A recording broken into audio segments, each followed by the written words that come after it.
드린 것보다 당분들이 안 넘는 게 성물이야. 아니, 섬지. Trước tiên xin gửi lời chào tới tất cả quý Phật hữu.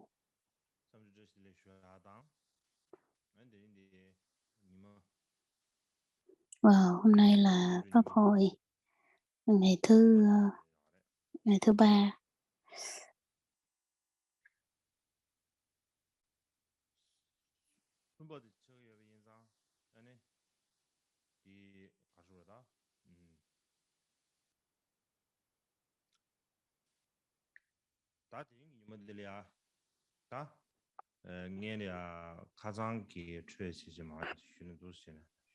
Hôm nay chúng ta tiếp tục về cái phần của ngày hôm qua.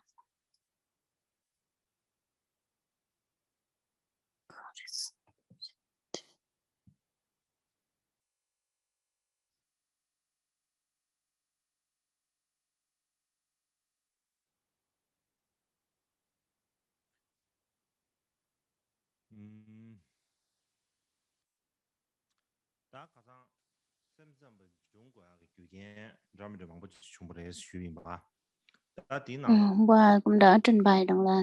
cái tại sao Duy Thức Tông lại ra đời, thì nói tới 4 cái lý do chính để mà làm cho Duy Thức Tông ra đời. Và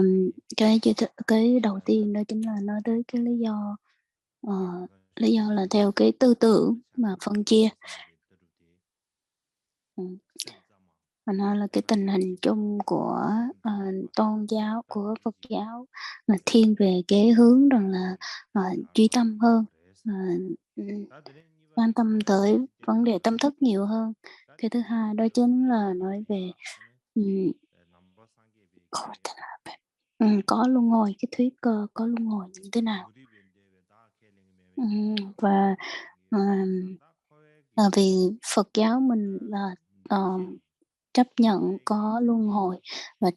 và không chấp nhận có nghĩa của ngoại đạo, cho nên rằng là cái có luân hồi thì cái luân hồi nó phải có cái cơ sở và có cái cơ sở để mà cái luân hồi đấy nó quay. Thì bắt buộc và chấp nhận cái cơ sở đó là cái gì, cho nên là cái hàng Duy Thức Tông, Duy Thức người ta quan điểm rằng là cái cơ sở đó chính là A La Gia Thức. Và cái thứ ba chính là cái bản kinh Đại Thừa, kinh Bát Nhã, chủ yếu là kinh nói về cái tư tưởng tánh không, và trên cái tư tưởng tánh không đó bên cạnh đó vẫn có cái tư tưởng nghiêng về duy thức, nhưng là nói về tam pháp tánh, và chính nương theo ba cái bản chất của ba pháp mà nói về tánh không. Cái thứ tư đó chính là cái thứ tư đó chính là đánh giá cao về cái việc mà những vị mà hành thiền á, hành thiền định, họ rất là quan trọng. Và những cái người mà tu hành thiền định thì gọi là hành giả du già, tu hành thiền định như thế này thì gọi là hành giả du già. Và chính vì những cái người mà thực hành thiền định và hành giả du già này đã ra đời cái tông phái là Duy Thức Tông.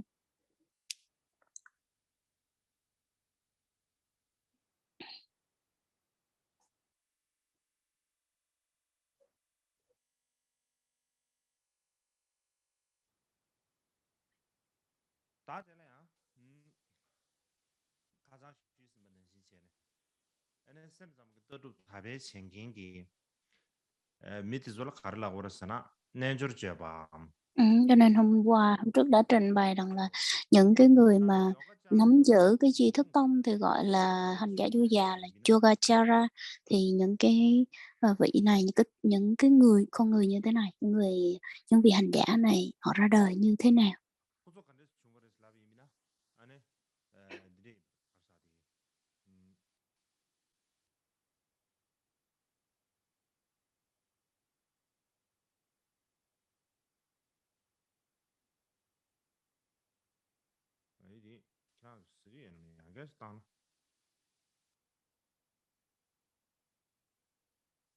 뭐야? 니나. 요가 자람 내주 잡아 남기. Yogacara, tiếng Phạn gọi là Yogacara, còn tiếng Việt là hành giả du già. 녜랑 저기 내주로 요가 사야지. 컨디션을 구해봤지. 제가 제가 딱 Ờ, Trước tiên thì chúng ta phải hiểu là như thế nào gọi là yoga hoặc là hành giả, quan trọng nó như thế nào. Nói tới du già có nghĩa rằng là những cái vị tu thiền nhập định vào gọi là dường như là thiền chỉ, thiền định, tu tập ở thiền định, nhất tâm vào một cái điểm nào đó thì gọi là hành giả du già. Ví dụ như là ngài Milarepa, đa số là những hành giả như là đệ tử của Phật đều có thể gọi là hành giả du già. Ví dụ như ngài Milarepa. Nhưng mà thì thời hiện đại thì chúng ta hiểu chữ yoga, hành giả du già, Yogacara giống như là những cái người giống như là người cư sĩ Phật tử mà tu thôi. Nhưng mà cái nghĩa thực chất của hành giả du già thì không phải là như vậy đâu. Những ý chỉ là những người tu tập về thiền định hoặc là tu về thiền.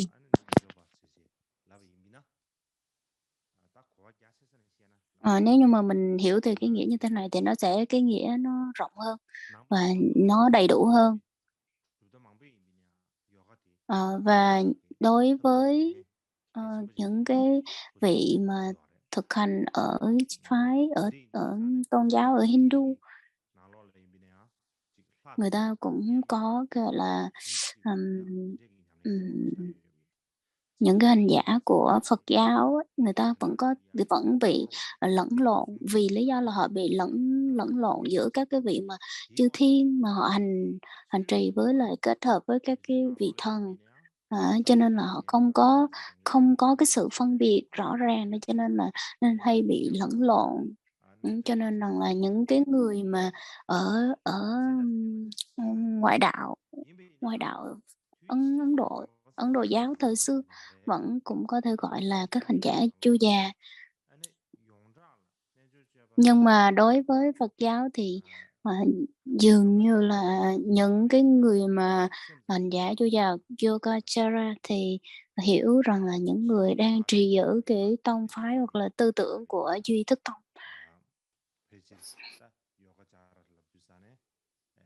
Và cho tới bây giờ thì nếu mà hiểu rằng là dùng cái từ mà Yogacara hoặc là hành giả du già thì hiểu rằng là những người đang trì giữ cái tư tưởng của Duy Thức Tông. Và cái hành giả du già, những cái tư tưởng của Duy Thức Tông được ra đời như thế nào, và những người nào nắm giữ hoặc là truyền bá về tư tưởng của Duy Thức Tông, hoặc là những hành giả du già thực hành Duy Thức Tông như thế nào, và đặc biệt là tại sao lại phải có cái tông phái Duy Thức Tông, và những như hồi nãy đã trình bày rằng là những người thực hành theo Phật pháp đều có thể gọi là những hành giả du già, nhưng mà cái hiểu nghĩa riêng của hành giả du già là hiểu rõ, đặc biệt dùng cho Duy Thức Tông, hiểu cho những người đang nắm giữ cái tư tưởng Duy Thức Tông thì hiểu như thế nào. Cho nên là trong ngũ bộ luận hoặc là dư già sư địa luận, tiếng Tạng gọi là Yogacara Bhumi, thì chúng ta cần phải quan tâm tới cái bộ luận này là dư già sư địa luận hoặc là ngũ bộ địa luận. Tiếng Tây Tạng gọi là Sadenga. Cái thứ nhất là Ngài nêu ra 5 cái ngũ bộ địa luận. Tiếng Tây Tạng gọi là Sadenga. Tiếng Phạn, tiếng Hoa họ dịch ra là du già sư địa luận.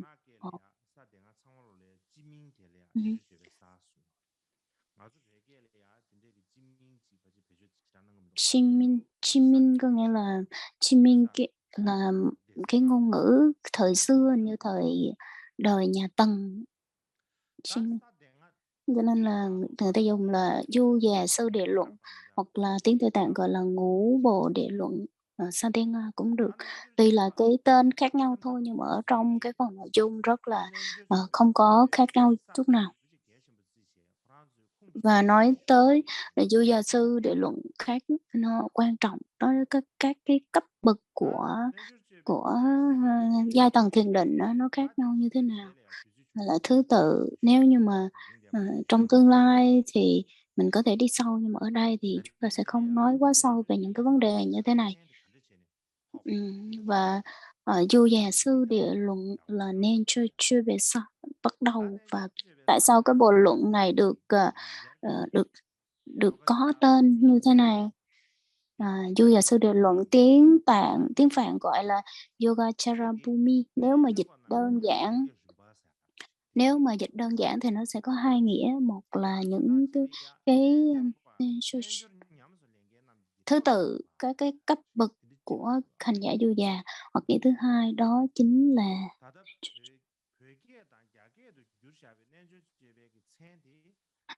cái thứ hai đó là cái sự chứng đắc của các vị hành giả Du Già. Nếu như mà giải thích từ tiếng Tây Tạng, nếu mà giải thích từ tiếng Tây Tạng thì có thể nếu mà hiểu trực tiếp từ tiếng Tây Tạng thì có nghĩa là cái nghĩa thứ hai đó chính là cái sự chứng đắc giữa các hành giả Du Già, cái thứ tự cấp bậc chứng đắc của các hành giả Du Già thì nó sẽ hợp lý hơn. Nhưng mà nếu về nếu mà nói tới cái định nghĩa của cái chữ hành giả Du Già thì nó sẽ hợp với cái nghĩa trước hơn, cái nghĩa đầu tiên hơn.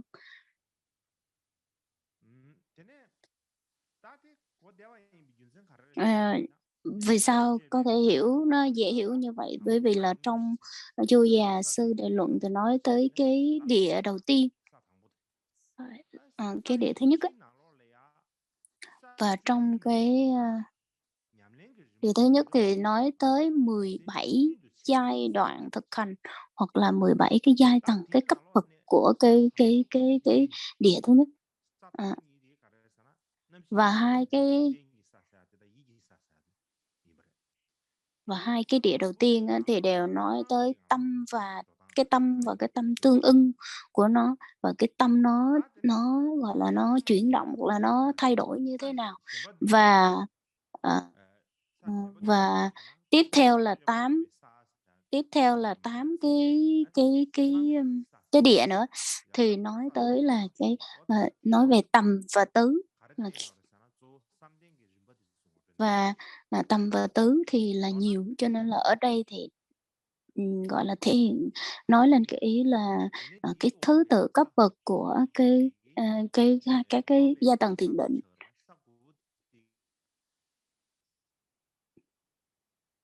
Cho nên nói gọi là cộng lại thì được 9 địa. Ngài nói bị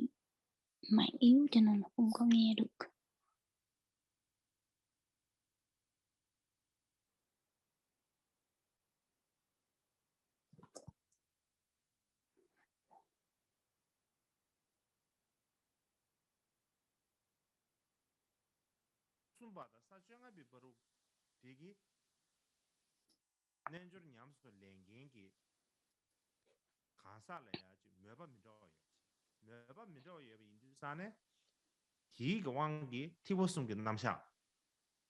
Và chính vì cái cách mà cái tâm của mình nó vận hành như thế nào, cái tâm trí của mình nó hoạt động như thế nào, cho nên là chính vì nương theo cái trình độ cấp bậc của mỗi chúng sanh, cho nên mới phân ra là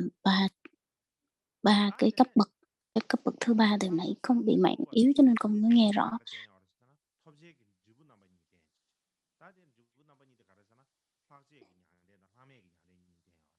Và trong cái cấp bậc tiếp theo đó chính là nói tới hai cái quả niết bàn. đó là hữu dư y niết bàn và vô dư y niết bàn, cho nên cộng hết tất cả các cái địa này lại thì nói rằng là, ờ,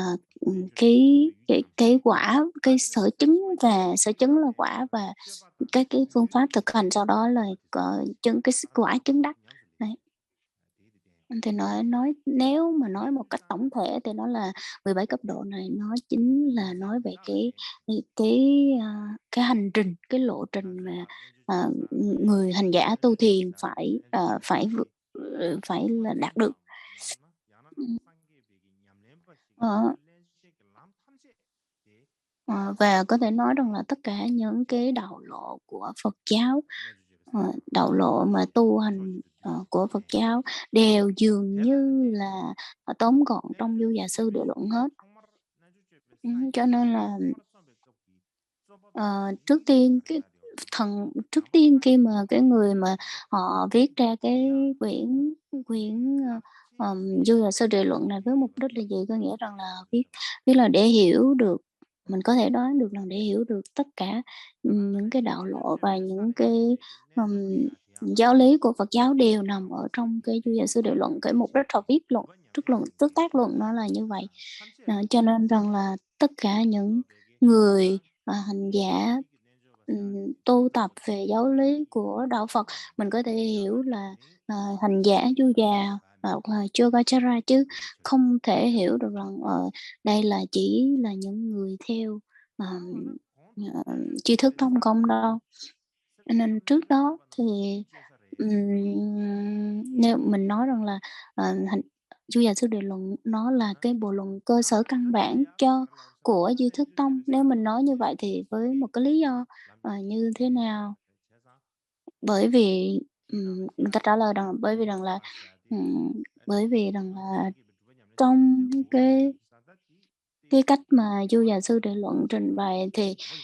thể hiện toàn bộ cho tất cả những người tu theo Phật giáo luôn, chứ đâu phải là cho, Duy Thức Tông không đâu, cho nên cách nói như vậy thì nó hơi bị ngược. Cho nên nếu mà nói rằng là nó là một cái bộ luận đặc biệt, đặc thù, căn bản của Duy Thức Tông thì, mình phải giải thích như thế nào? Một mặt đó chính là, khi mà cái bộ luận mình phải coi cái mục đích của cái vị mà trước tác cái bộ luận này, họ có cái ý ý gì. Có nghĩa rằng là muốn tóm gọn tất cả những cái bộ luận, tóm gọn tất cả những cái giáo lý của đạo Phật trong cái bộ luận này. Ờ, nếu như mà mình nhìn rộng về cái mục đích như vậy thì là mình có thể hiểu rằng là tất cả nói chữ hành giả chú già thì có thể hiểu chung cho những người tu tập theo giáo lý của đạo Phật. Cho nên là mình phải hiểu rộng ra hai nghĩa và mình phải cẩn thận chứ mình cũng không thể nào mà lẫn lộn giữa hai cái nghĩa như thế này được. Và trong kinh điển của, ờ, Trung Quốc á, thì, họ cũng không phân biệt rõ rằng là cái nào là kinh, cái nào là luận và họ chỉ, gom chung lại là kinh, luật, luận, là Tam Tạng kinh điển thôi chứ họ cũng, ừm, họ dùng rằng là, Du Già Sư Địa Luận và họ cũng dùng luôn là tiếng tiếng Phạn gọi là Yogacara Bhumi, thì họ họ bị lẫn lộn giữa hai cái bộ luận khác. Cái bộ cái bộ thứ nhất đó là vào cái thời của Chin Chin chắc là thời nhà Tần, ờ, thời Tây Tần và một vị học giả tên là Chogyam, tiếng Việt là,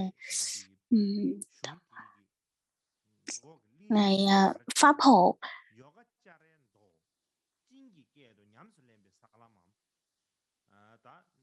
Và, vị này dịch ra một cái, dịch vị này dịch ra cái bộ luận này nhưng mà để dùng cái từ là kinh và cái tên thì cũng giống như là, giống như cái tên của Du Giả Sư Địa Luận thôi. Một vị vua tên là An Shi Tâu, và đây là một vị hoàng tử của vị con của vua và vị này á vị vua của nước, Ba Tư là Iran thời bây giờ, thời này á, thì vị này dịch lại và, gọi là, ờm, viết lại,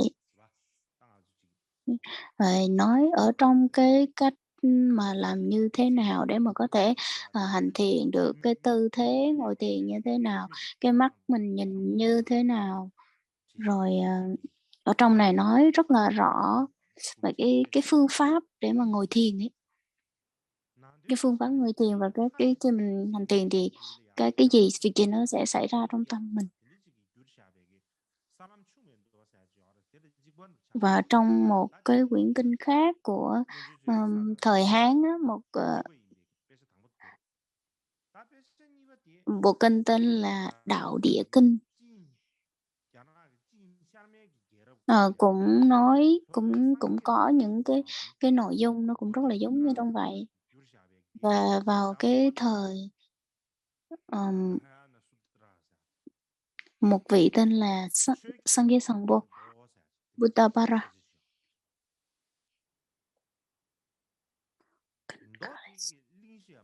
bộ kinh tên là Yogacara Yogacara Buddhist, tên tiếng Tây Tạng là Yogacara Buddhist Nhâm Sự Lembe Salom. Còn cái này con không biết tiếng Việt là có thể dịch ra từ gì, nhưng mình nói tiếng Tạng luôn tuy cho nó dễ, tại vì những cái bộ kinh như thế này nó chưa có được, biết phổ biến rộng rãi. Và trong này có cái chữ là Dhammatara, có nghĩa là nói tới cái tên của cái vị mà, trứ tác cái bộ luận này luôn, cho nên là trong cái bộ luận nó đi theo có gắn luôn cái tên của cái vị này. Trước đó thì, chúng ta nói rằng là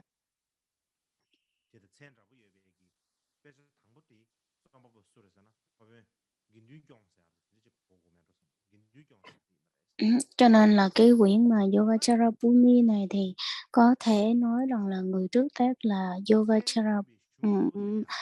ừm, Yogacara Bhumi thì hoặc là tên là Du Già Sư Địa Luận, thì có thể nói chung về cái việc rằng là những người, tu thiền hoặc là, thiền định thì nó là một cái,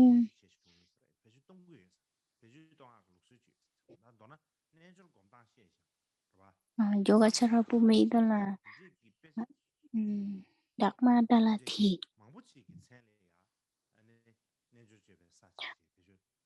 Cho nên rằng là tuy là cùng một cái nội dung là nói về Du Già Sư Địa Luận, nhưng mà, người dịch khác nhau hoặc là qua cái thời đại khác nhau thì nó sẽ,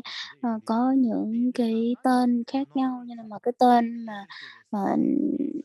cái tên mà thông thường thì người dùng là, ừm, Du Già Sư Địa Luận, cho nên mình phải cẩn thận. Nó cũng không có cái sự khác biệt nhiều và mình phải cần phân biệt giữa các cái vị mà dịch như thế nào. Chẳng hạn như, cái người mà dịch là vị Ngài Pháp Hồ, dịch là ờ, Thiền Định Kinh, ừm, thì nó là Chögyam về something gitu. Và tùy theo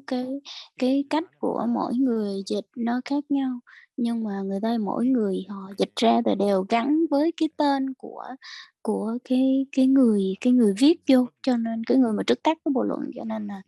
không có bị sai lạc, cho nên mình phải để ý coi là từng cái bản dịch nó như thế nào, nó cái sự khác nhau thôi, chứ còn cái cách dùng từ nó khác nhau một chút xíu thôi,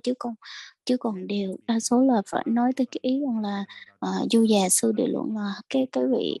hành giả Du Già. Cho nên là dù cho là Ngài,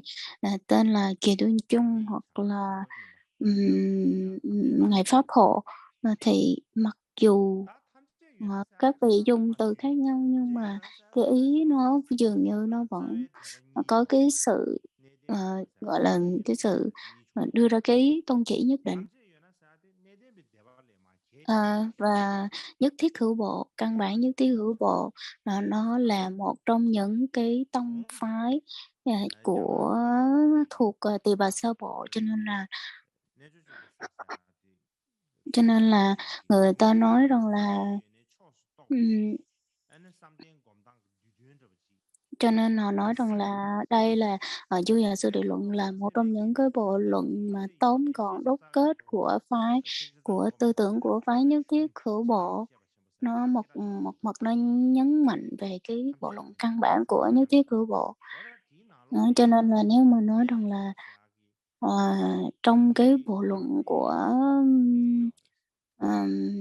nhất thiết hữu bộ, căn bản nhất thiết hữu bộ thì cái tên mà thực hành giả, hành giả du già đều được nhắc lại rất là nhiều lần. Cho nên là mình làm sao để mình hiểu rõ được cái chữ căn bản nhất thiết hữu bộ. Ý nói rằng là những cái người, tu hành khổ hạnh hoặc là những cái người, tu khổ hạnh nè, rồi thứ niệm xứ hoặc là tu về cái sự mà đạt được 4 quả là tứ thánh quả. Nhưng mà những cái văn bản mà dường như nó không có tồn tại, những cái bộ luận này dường như nó không tồn tại ở trong tiếng Phạn, cho nên rằng là, dường như mình không rất là khó để mình biết được rằng là bởi vì nó không tồn tại cho nên rất là khó để mà nói được rằng là,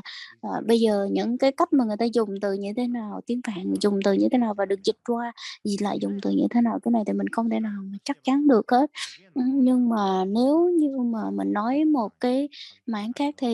thì rất là được phước duyên có cái là Ngài Huyền Trang được, Ngài đã dịch qua hết tiếng Trung Quốc.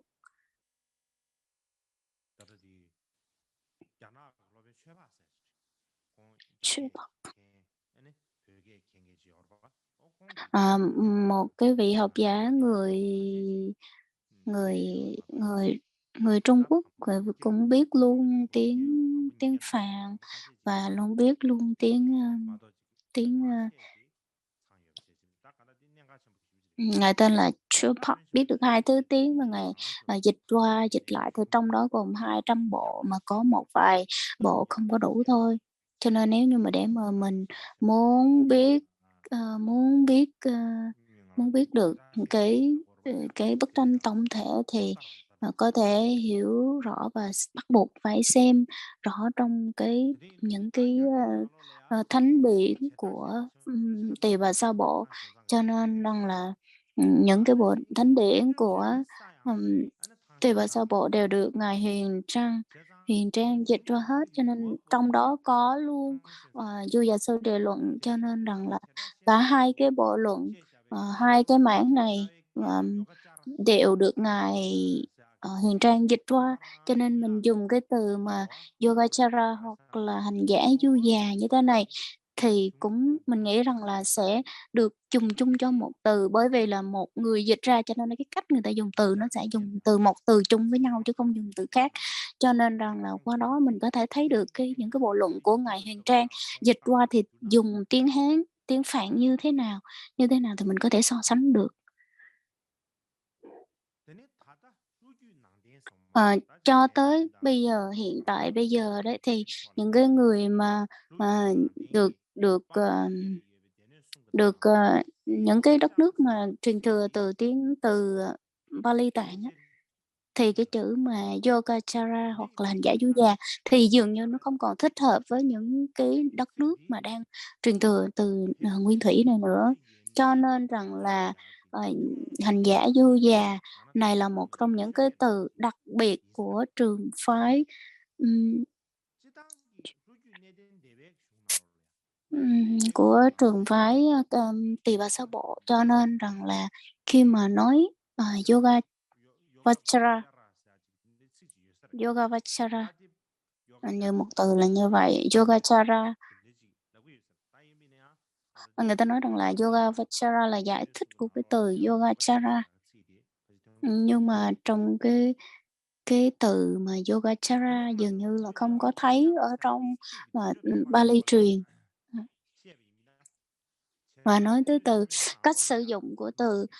Yogacara hoặc là hành giả du già đó, hành giả du già mà hay dùng từ trên lưng là Yogacara. Ký từ ở trong này có nghĩa rằng là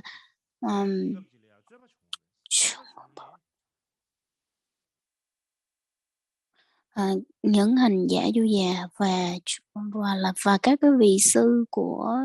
vị mà theo cái bộ luận A Tỳ Đàm hoặc là A Tỳ Đạt Ma đó.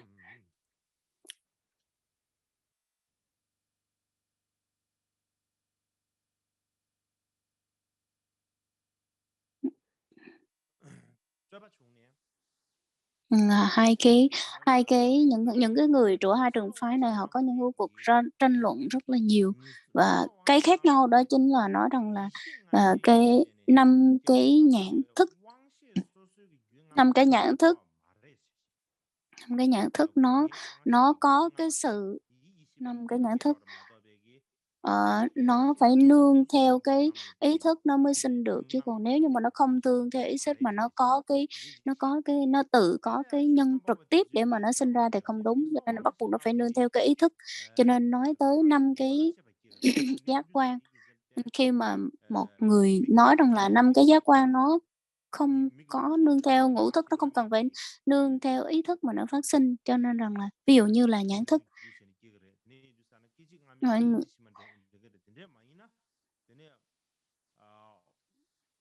Ví dụ như nhãn thức nó được sinh ra, nếu như mà nó không có nương theo ý thức mà tự nó phát sinh ra theo cái nhân trực tiếp của nó, mà nó không cần phải nương theo ý thức thì dường như là không có căn thức, không có căn thức, và không có các cái nhãn căn vân vân.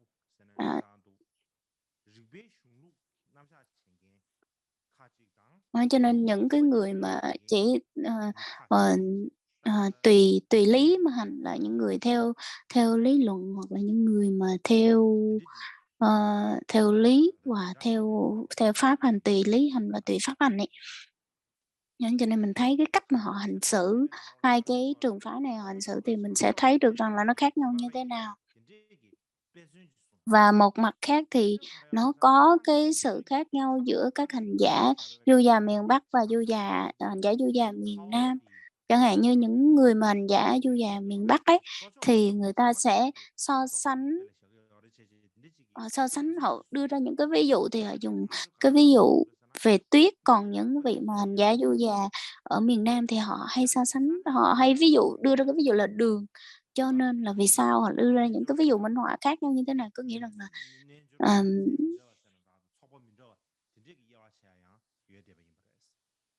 chắc có lẽ là qua một cái cách nhìn khác nào đó mà người ta lại phân chia ra những cái trường phái đơn lẻ, trường phái nhỏ nhỏ như thế này. Như hồi nãy giờ trình bày thì qua đó thì mình thấy rằng là cái chữ mà Yogacara hoặc là hành giả du già thì không những là cái từ này được dùng sau khi cái Duy Thức Tông ra đời, mà là trước khi mà Duy Thức Tông được thành lập thì cái từ này đã dùng ngay từ cái thời mà phân chia ra 18 bộ phái là đã dùng rồi. Cho nên là nói tóm lại thì những cái người nào mà tu hành theo cái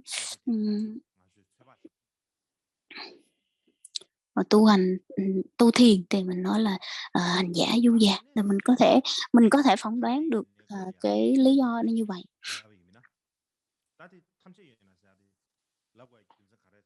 Và nhất thiết cái phái mà nhất thiết hữu bộ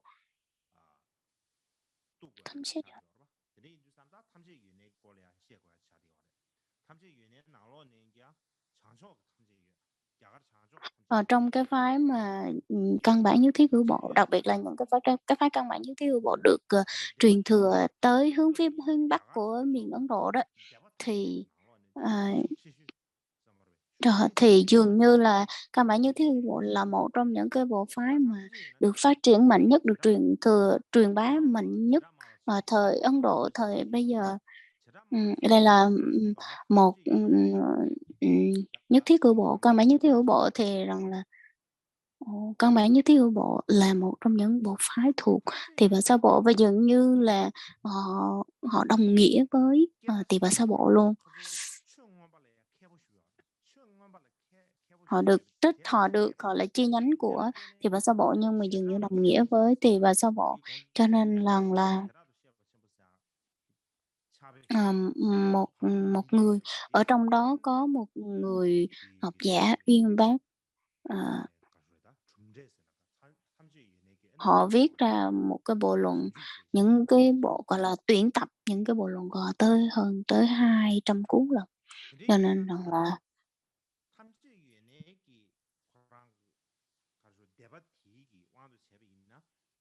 và nếu như mà theo cái phái mà căn bản nhất thiết hữu bộ thì và dường như nó quan trọng nhất đó chính là cái, Abhidhamma là A Tỳ Đàm là Tỳ A Tỳ Đạt Ma Câu Xá đó, thì dường như nó cái bộ luận mà quan trọng nhất, căn bản nhất của, nhất thiết hữu bộ.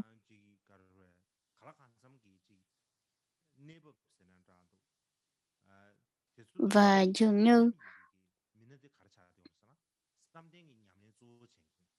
dường như ở trong, Abhidhamma này nói rất là rõ về các cái giai tầng của thiền định và cái cách thức các vị hành giả này họ họ họ họ thực hành như thế nào. Và những cái người mà theo tư phái là căn bản như thế hữu bộ thì họ có chấp nhận tất cả các pháp đều là thật khó, có đúng không? Thì đúng, và bởi vì họ đang trì giữ cái tư tưởng này, nhưng mà khi mà họ tu thiền, họ nhập họ, thiền định thì họ có những cái sự, chứng ngộ và cái sự trải nghiệm, nhất định, cho nên qua đó họ sẽ có cái sự chứng ngộ, trải nghiệm nhất định, nó sẽ khác một chút xíu so với cái giáo lý ở trong sách vở, cho nên là, ừm, họ cũng có ghi lại, họ có ghi lại, những cái vị hành giả du già này, cái s ơ, cái sự tu hành của những cái vị hành giả du già này nó có một chút khác so với, cái bản kinh ở trong cái ở trong cái bộ luận ghi lại, cho nên là họ nói, có nghĩa là có nghĩa là họ thêm một chút xíu vô rằng là, ờ, dư già, hành giả dư già họ thấy một cái gì đó khác hơn một chút xíu, là dùng từ "합 thông". Ví dụ như là tiếng là gì? Những cái,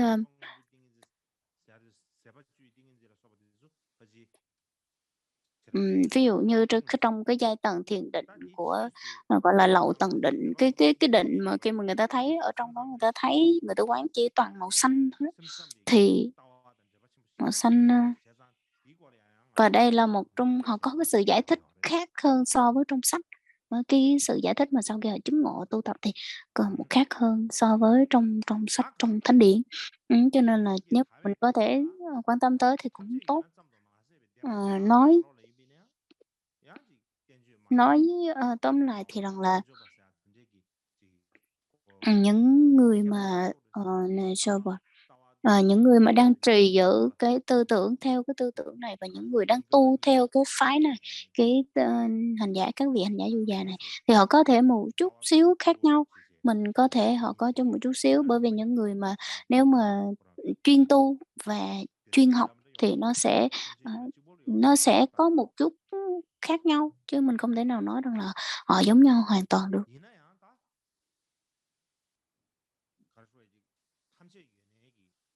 Ờ, và, ờm, và những và tư tưởng của Duy Thức Tông thì nó bị ảnh hưởng bởi Nhất Thiết Hữu Bộ rất là nhiều. Ờ, và lúc đó nếu mà mình phân biệt, theo cái tư tưởng của họ hoặc là mình xét theo cái thời bấy giờ, ở miền Bắc Ấn Độ được, các cái trường phái này nó được, nó được, phát triển rất là mạnh thì mình có thể nhìn chung mình thấy nó bị ảnh hưởng bởi cái trường phái như, căn bản nhất thiết của bộ. Cho nên sau này khi mà các vị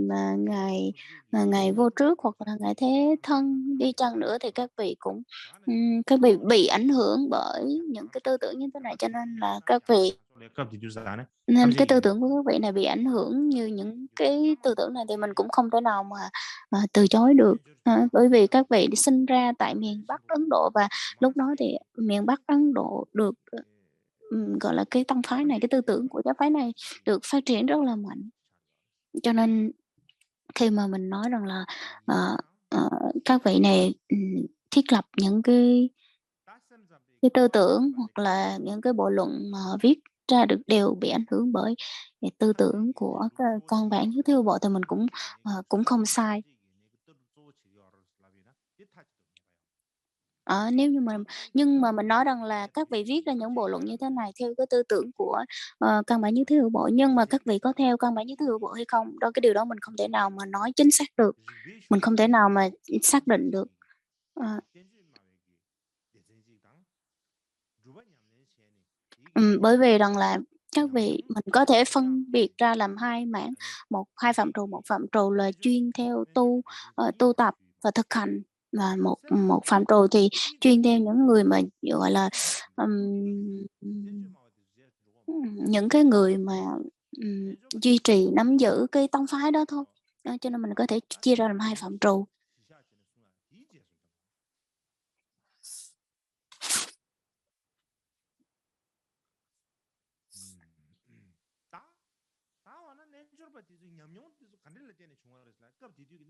Ờ, và các cái vị mà hành giả du già làm sao, ờ, qua cái sự tu hành của họ, tu tập của họ, làm sao mình có thể xác nhận được là họ họ tu theo,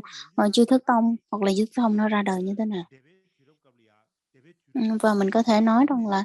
từ cái thời quá khứ là không phải quá khứ đâu, mà trước cái thời trước công nguyên. Trước công nguyên thì, đặc biệt là, ờ, các vị tu thiền của Đại Chúng Bộ, của Thượng tọa Bộ là Nguyên Thủy, nó bị ảnh hưởng rất là mạnh và được truyền bá rất là rộng rãi. Và bên cạnh đó cũng cái tư tưởng quan điểm về tánh không nó cũng truyền bá rất là rộng. Cho nên rằng là những cái vị mà hành giả du già này họ kết hợp cả hai, họ tu tập. Họ kết hợp cả hai này, thì từ khi mà họ kết hợp cả hai này, họ tu tập thì nó sẽ ra đời với cái việc rằng là các vị hành giả, du già hành giả đại thừa. Cho nên chính vì vậy mà nó mới ra đời cái tông phái như thế này, cái tư tưởng như thế này. Chứ còn trước khi mà họ kết hợp và tu tập thì toàn bộ đều là, hành giả du già của Nguyên Thủy thôi.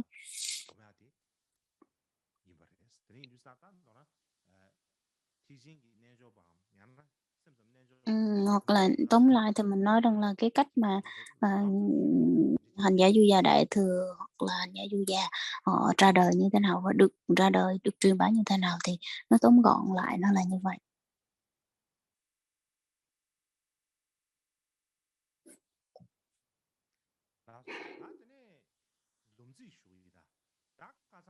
Mà nói tóm tắt lại thì rằng là như trước tới giờ thì là cái tư tưởng của, Duy Thức Tông, nó có rất là nhiều cái lý do, thì như hôm qua đã nói 4 cái lý do đó rồi. Mà nói tóm lại thì,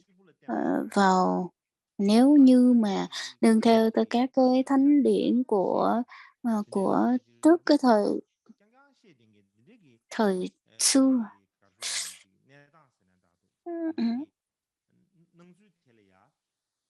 Ừm, cái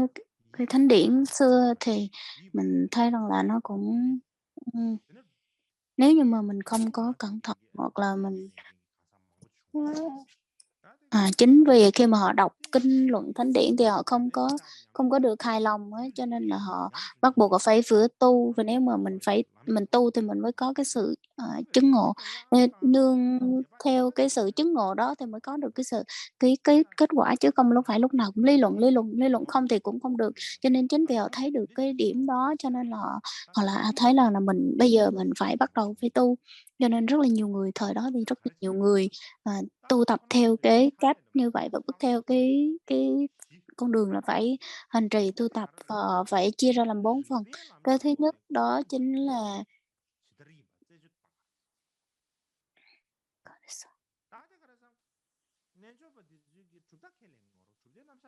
cái thứ nhất đó là những người mà,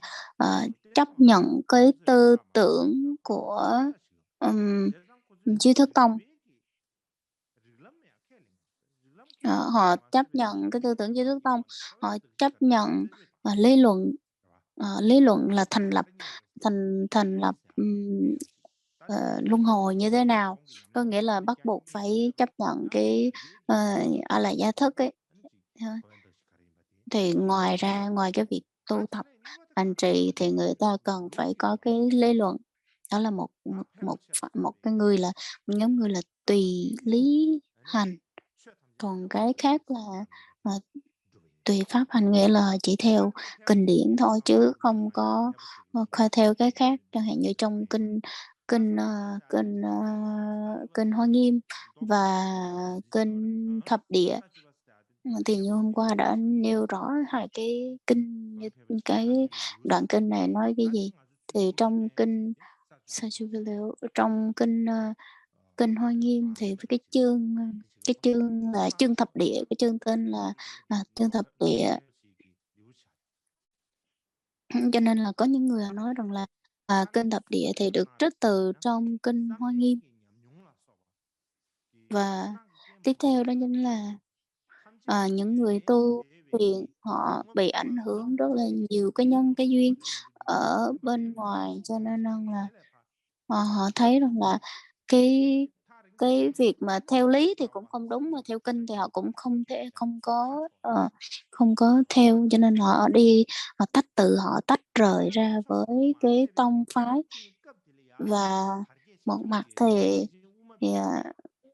một mặt thì là, họ bị ảnh hưởng bởi cái tư tưởng của, ờ, của Trung Quán Tông. Cho nên là họ kết hợp giữa cái tư tưởng mà một phần cái việc mà họ đang thực hành ở bên, Duy Thức Tông và họ họ là bị ảnh hưởng bởi tư tưởng của Trung Quán Tông, cho nên là, họ áp luận thì nó ra đời một cái tư tưởng và những cái pháp hành mới. Nên cho nên những cái người mà đang thực hành như thế này thì gọi là, hành giả Du Già Duy Thức Tông, cho nên là nó có một cái tên mới. Cho nên là khi mà nói tới những cái vấn đề như thế này thì chúng ta sẽ có một cái bức tranh, gọi là, sơ sơ thôi, chứ còn để mà nói một lời, hai lời mà để hiểu, rõ như thế này thì rất là khó. Cho nên rằng là, mình phải có một cái thời gian lâu để mình nghiên cứu thì mình mới thấy được, chứ còn một hai ngày để mà mình hiểu hết thì cũng rất là khó. Cho nên rằng là giờ 30 phút, nghỉ giải lao.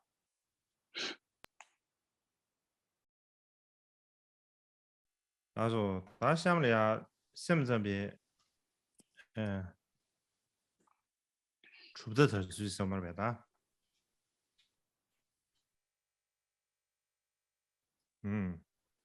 심삼배로다진주, 심삼배로다진주.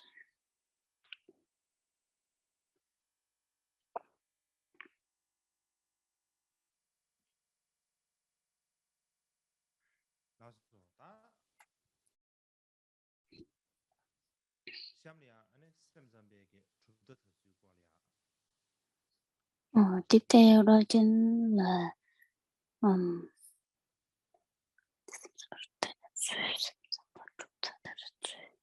cái, sự truyền bá, giống như là sự truyền bá của Duy Thức Tông. Da Simsambi 줍da tarzu thì ya, ane, desde namba shile ya che che. Sự truyền bá của Duy Thức Tông, chia ra làm 4 phần. Cái thứ nhất đó chính là, truyền bá tại Ấn Độ, truyền bá tại, Trung Quốc, truyền bá tại Nhật Bản và, và cái sự truyền bá tới, Tây Tạng, sự truyền bá tới Tây Tạng, bởi vì khi mà mình nói tới, ờ, cái sự truyền bá của duy thức tông tới, gọi là, duy thức tông tới Tây Tạng thì cũng hơi khó, tại vì mình có thể nói rằng là duy thức cái tư tưởng của duy thức tông nó được, truyền bá tới Tây Tạng thôi, chứ còn nguyên cái duy thức tông dường như cũng không được truyền bá tới Tây Tạng, bởi vì hình như là không có cái người nào đặc biệt là truyền thừa về duy thức tông.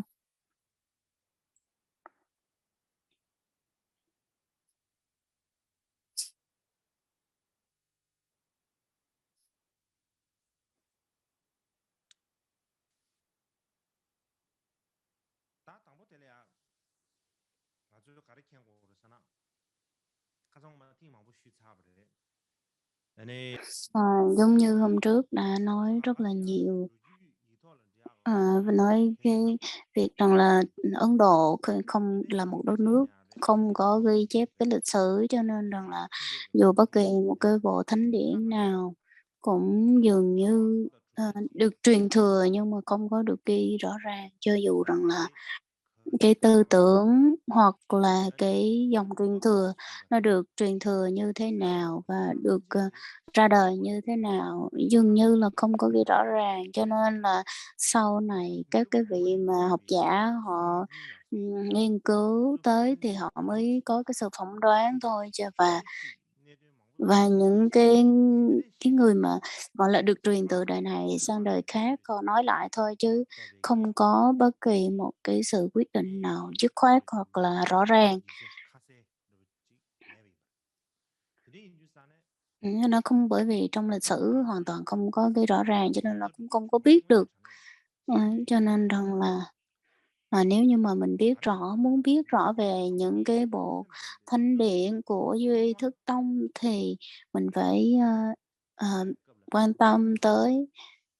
tâm tới cái việc rằng là làm sao, Duy Thức Tông được truyền thừa, truyền bá và, cái thời bấy giờ đó người ta hiểu Duy Thức Tông như thế nào, hiểu cái tư tưởng của Duy Thức như thế nào, rồi những người thời đó họ tu tập Duy Thức như thế nào. Thì cái điều mà mình cần phải quan tâm tới và đặc biệt là cái lúc đầu tiên vào cái thời sơ khai đó, nó được, gọi là, cái bức tranh của thời sơ khai nó được như thế nào, và sau đó nó được truyền thừa như thế nào, truyền bá qua các nước như thế nào.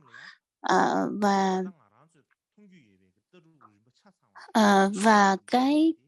thực tại mà mình đã thấy được cái tư tưởng của tông phái tri thức đó nó như thế nào, và mình nương vào đâu để mà mình có thể mình hiểu rõ được là cái tư tưởng của, tri thức tông. Cho nên là, ờ, Duy Thức Tông Duy Thức Tông, cái thời kỳ sơ khởi cho tới bây giờ nó có được truyền bá hết hay không? Hoặc là nó bị biến tướng như thế nào? Và cái dòng tương tục nó như thế nào? Mình dường như cần phải biết rất là rõ, và để mình biết rõ về những cái điều này thì có rất là nhiều phương pháp, nhưng mà cái phương pháp tốt nhất đó chính là, bây giờ mình có thể, ừm, mình có thể mình có thể, thấy trực tiếp, gọi là, có thể tiếp xúc được với những bộ thánh điển của Duy Thức Tông, thì nếu mà mình có thể thấy được mình có thể, nghiên cứu và đọc ở trong đó thì mình sẽ thấy ra có mình sẽ hiểu rõ hơn. Và cái cái ý ở bên trong, gọi là, cái tôn chỉ ở từng bộ thánh điển ở đó nói về cái gì, và trong những cái bộ thánh điển đó nó khác nhau như thế nào, họ dùng những cái từ gì ờ, và cái cách mà về từ ngữ họ dùng, rồi cái văn phong, cái ngữ pháp họ dùng nó như thế nào. Mình phải cần có cái sự nghiên cứu toàn diện thì mình sẽ thấy được rằng là, ờ, ngoài những cái bộ thánh điển mà mình đã coi, ở Thánh Điển thôi, nhưng mình đã coi ở trong đó nó khác nhau như thế nào, và ngoài đó mình có thể nghiên cứu thêm những cái bộ Thánh Điển khác là mình so sánh thêm nó khác nhau như thế nào. Và những bộ Thánh Điển nào, được ra đời trước, được viết trước và những bộ Thánh Điển nào được ra đời sau, thì nó khác nhau như thế nào, cái cách mà các vị học giả và các vị tổ họ dùng từ như thế nào. Và ở Ấn Độ thì, thời đó thì lúc nào khi mà, ờ, cái ờ, Tây tại Ấn Độ thì họ không có ghi rằng cái thời gian mà cái vị đó trước tác cái bộ luận, nhưng mà Tây Tạng thì được ghi hết, đa số là đều được ghi hết, nhưng mà Ấn Độ thì không. Ngoài ra thì, ngoài ra thì dường như cũng không được ghi những cái tên của những cái vị mà trước tác những bộ luận đó luôn. Cho nên nếu như mà không ghi thời điểm, không ghi luôn, tên của tác giả thì rất là khó. Riêng bản thân tôi thì có cái kinh nghiệm như thế nào, đó chính là hồi xưa hồi xưa hồi xưa, ờ, ừm cái vị mà họa sĩ của Trung Quốc ấy, người ta khi các vị họa sĩ khi mà người ta vẽ hình thì người ta sẽ ghi cái tên ở phía một bên góc á, người ta ghi cái tên cho nên ai vẽ thì người ta đã biết hết. Cho nên là đối với Tây Tạng thì cũng vậy, trong cái thân ca người ta vẽ người ta đều sẽ ghi cái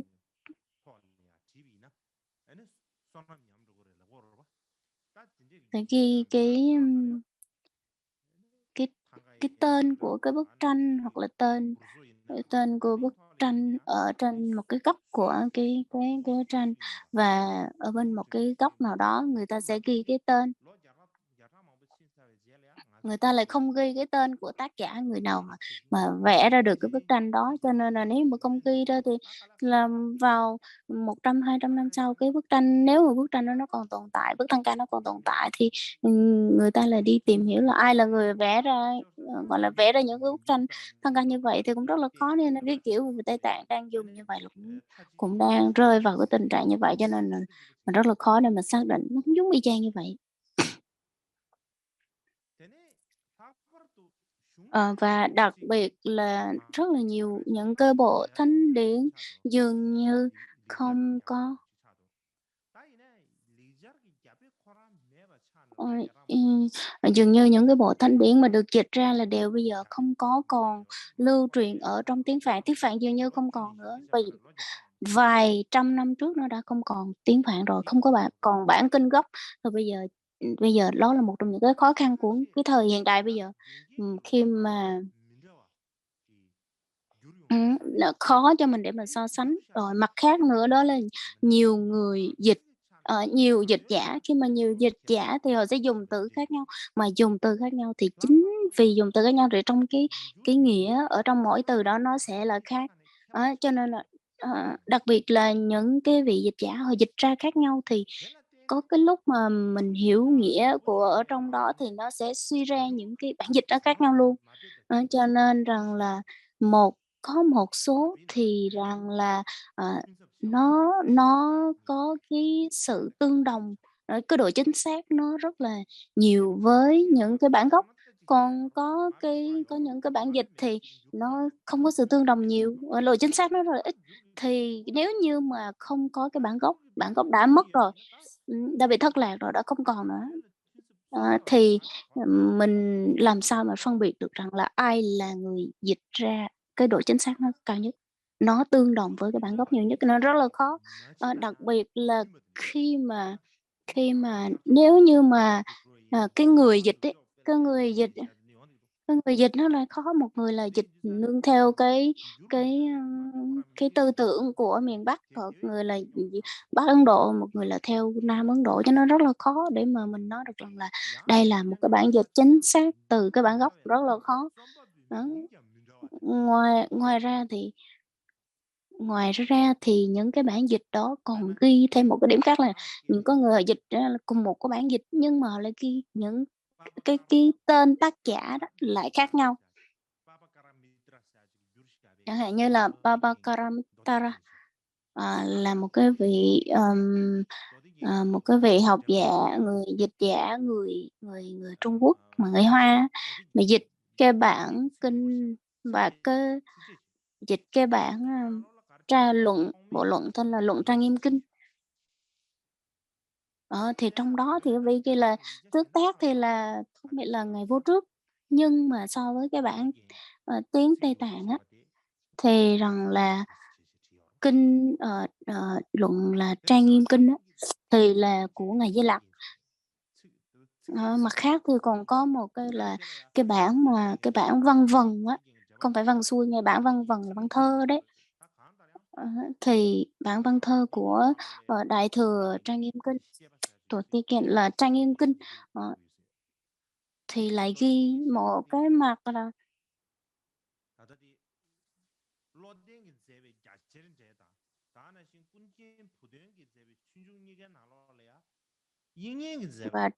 và trong cái bộ mà cái bộ này nè, bộ mới vừa nói đây, thì cái nó đã nói tới rằng là cái vị tên là Thế Thân là cái người trước tác ra cái bộ luận này, nghĩa là Trang Nghiêm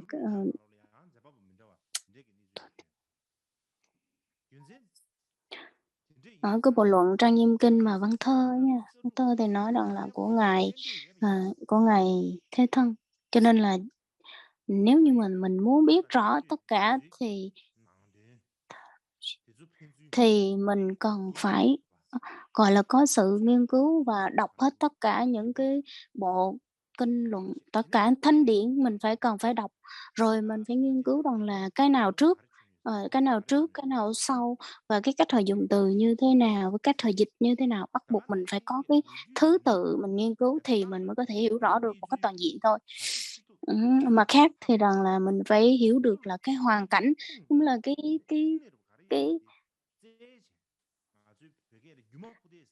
cái thực trạng mà cái xã hội thời bấy giờ đó, thì mình mới có thể hiểu được, đó là mình phải theo nghiên cứu về lịch sử, thì mình có thể thấy được rằng là cái cách mà thời đó nó được kết hợp, như thế nào, người ta mới có thể dịch ra được những cái bộ luận đó và trước tác những cái bộ luận đó, rồi họ kết hợp như thế nào. Thì nó cũng nương theo, nó bị ảnh hưởng rất là nhiều bởi cái xã hội thời bấy giờ.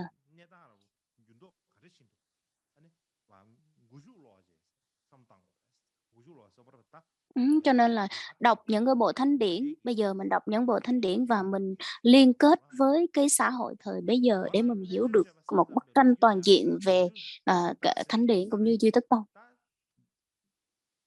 Nói tóm lại thì rằng là nếu như mà mình muốn nghiên cứu về nghiên cứu về Duy Tích Tông thì nó là nó là như vậy.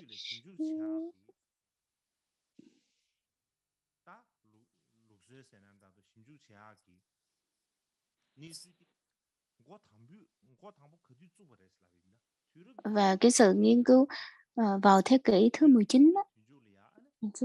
vào cuối thế kỷ thứ 19 thì người ta đã bắt đầu nghiên cứu về Duy Thức Tông rồi, nghiên cứu về cái tư tưởng của Duy Thức Tông rồi. Và ai là người nghiên cứu về những cái này,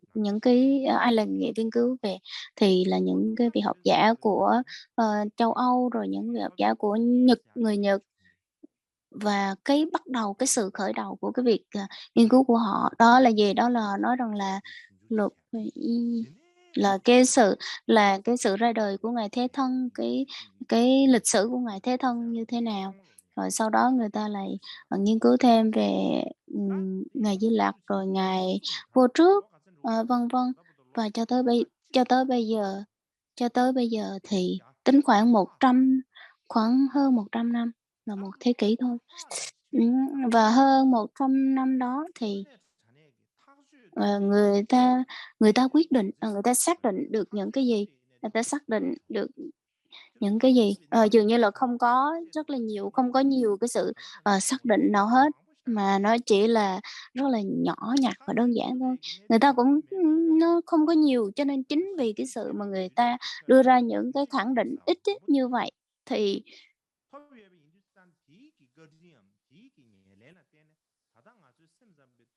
Và cũng nhờ là họ có những cái sự nghiên cứu để mà làm cái cơ sở cho cái người hiện tại như mình, có thể học hỏi thêm, và có thể dễ hiểu hơn rằng là chắc có thể nó là như vậy, chắc có thể là trong, cái bộ luận này nói như vậy, cái tôn chỉ ở trong những cái bộ luận như vậy. Nên là nhờ ơn những cái vị mà đã nghiên cứu, như thế.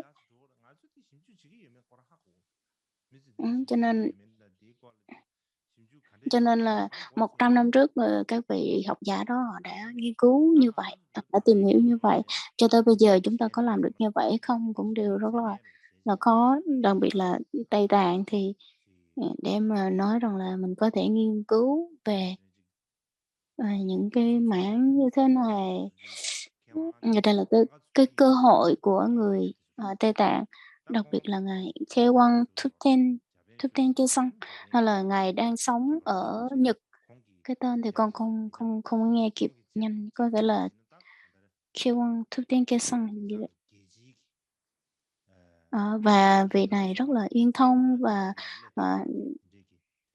nghiên cứu rất là nhiều và rất là rộng rãi về những cái mảng như thế này.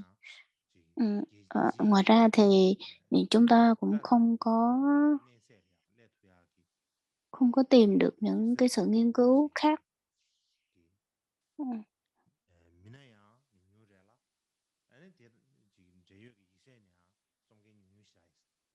Và đặc biệt là mình không tìm ra được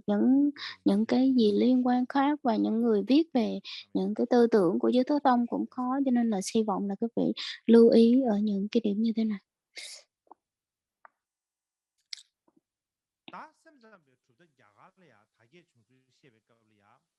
Và khi mà truyền thừa vào Ấn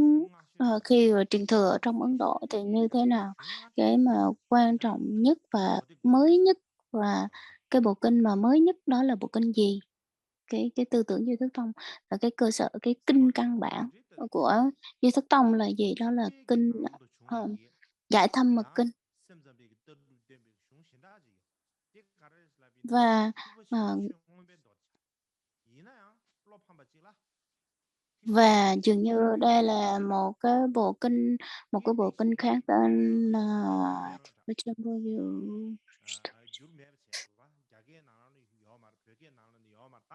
một bộ kinh, nó là tên là Đại Thừa, một bộ kinh tên gì đó, con không rõ. Nhưng mà dường như cái bộ kinh này chưa có được dịch ra tất cả các tiếng nào hết, chưa được dịch ra tất tiếng nào hết, cho nên là nó rất là đáng tiếc là cái việc rằng là không được dịch ra, và bây giờ cái bản kinh đó nó dường như cũng không còn. Cho nên rằng là chỉ còn có một cái bộ kinh, duy nhất, đó chính là, Đại Thừa, bộ kinh, Thừa Tê Công Trì, Thừa Tê Công Trì, kinh Giải Thâm Mật thôi. Cho nên rằng là, ờ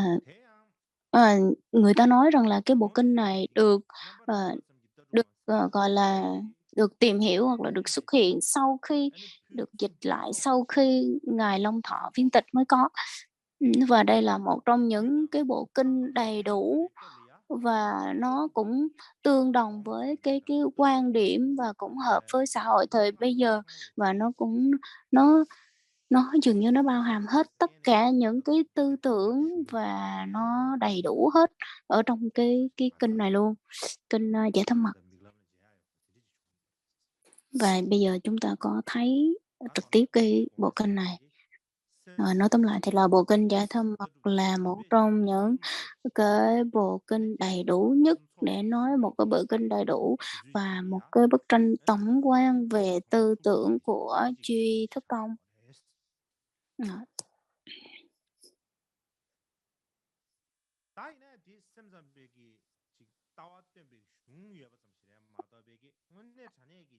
Và đây là một trong những cái bộ kinh nói về cái tư tưởng đầy đủ về tư tưởng của Duy Thức Tông thôi, chứ còn, để mà nói rằng là, cái Duy Thức Tông nó được truyền thừa, truyền bá như thế nào, thì đối với những ai là người đã truyền thừa nó, thì cái người mà những bậc đạo sư vĩ đại là ngày nào là có rất là nhiều vị vị truyền thừa, nhưng mà 3 vị đặc biệt đó chính là Ngài Di Lặc, rồi Ngài, Vô Trước và Ngài Thế Thân. Thì 3 vị này dường như là, đã truyền tải tất cả và đầy đủ và phổ biến rộng rãi cái tư tưởng cũng như quan điểm của Duy Thức Tông.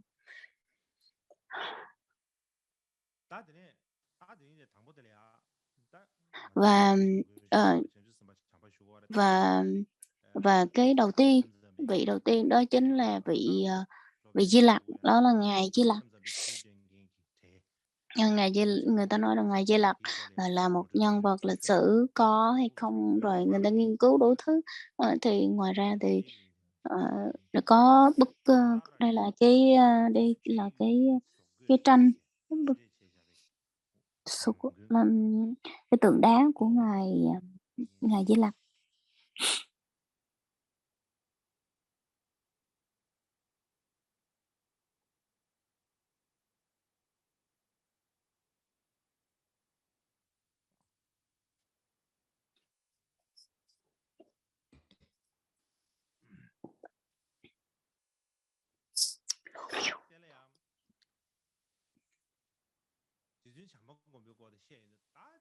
Và nói tới Ngài Di Lặc thì, ờm,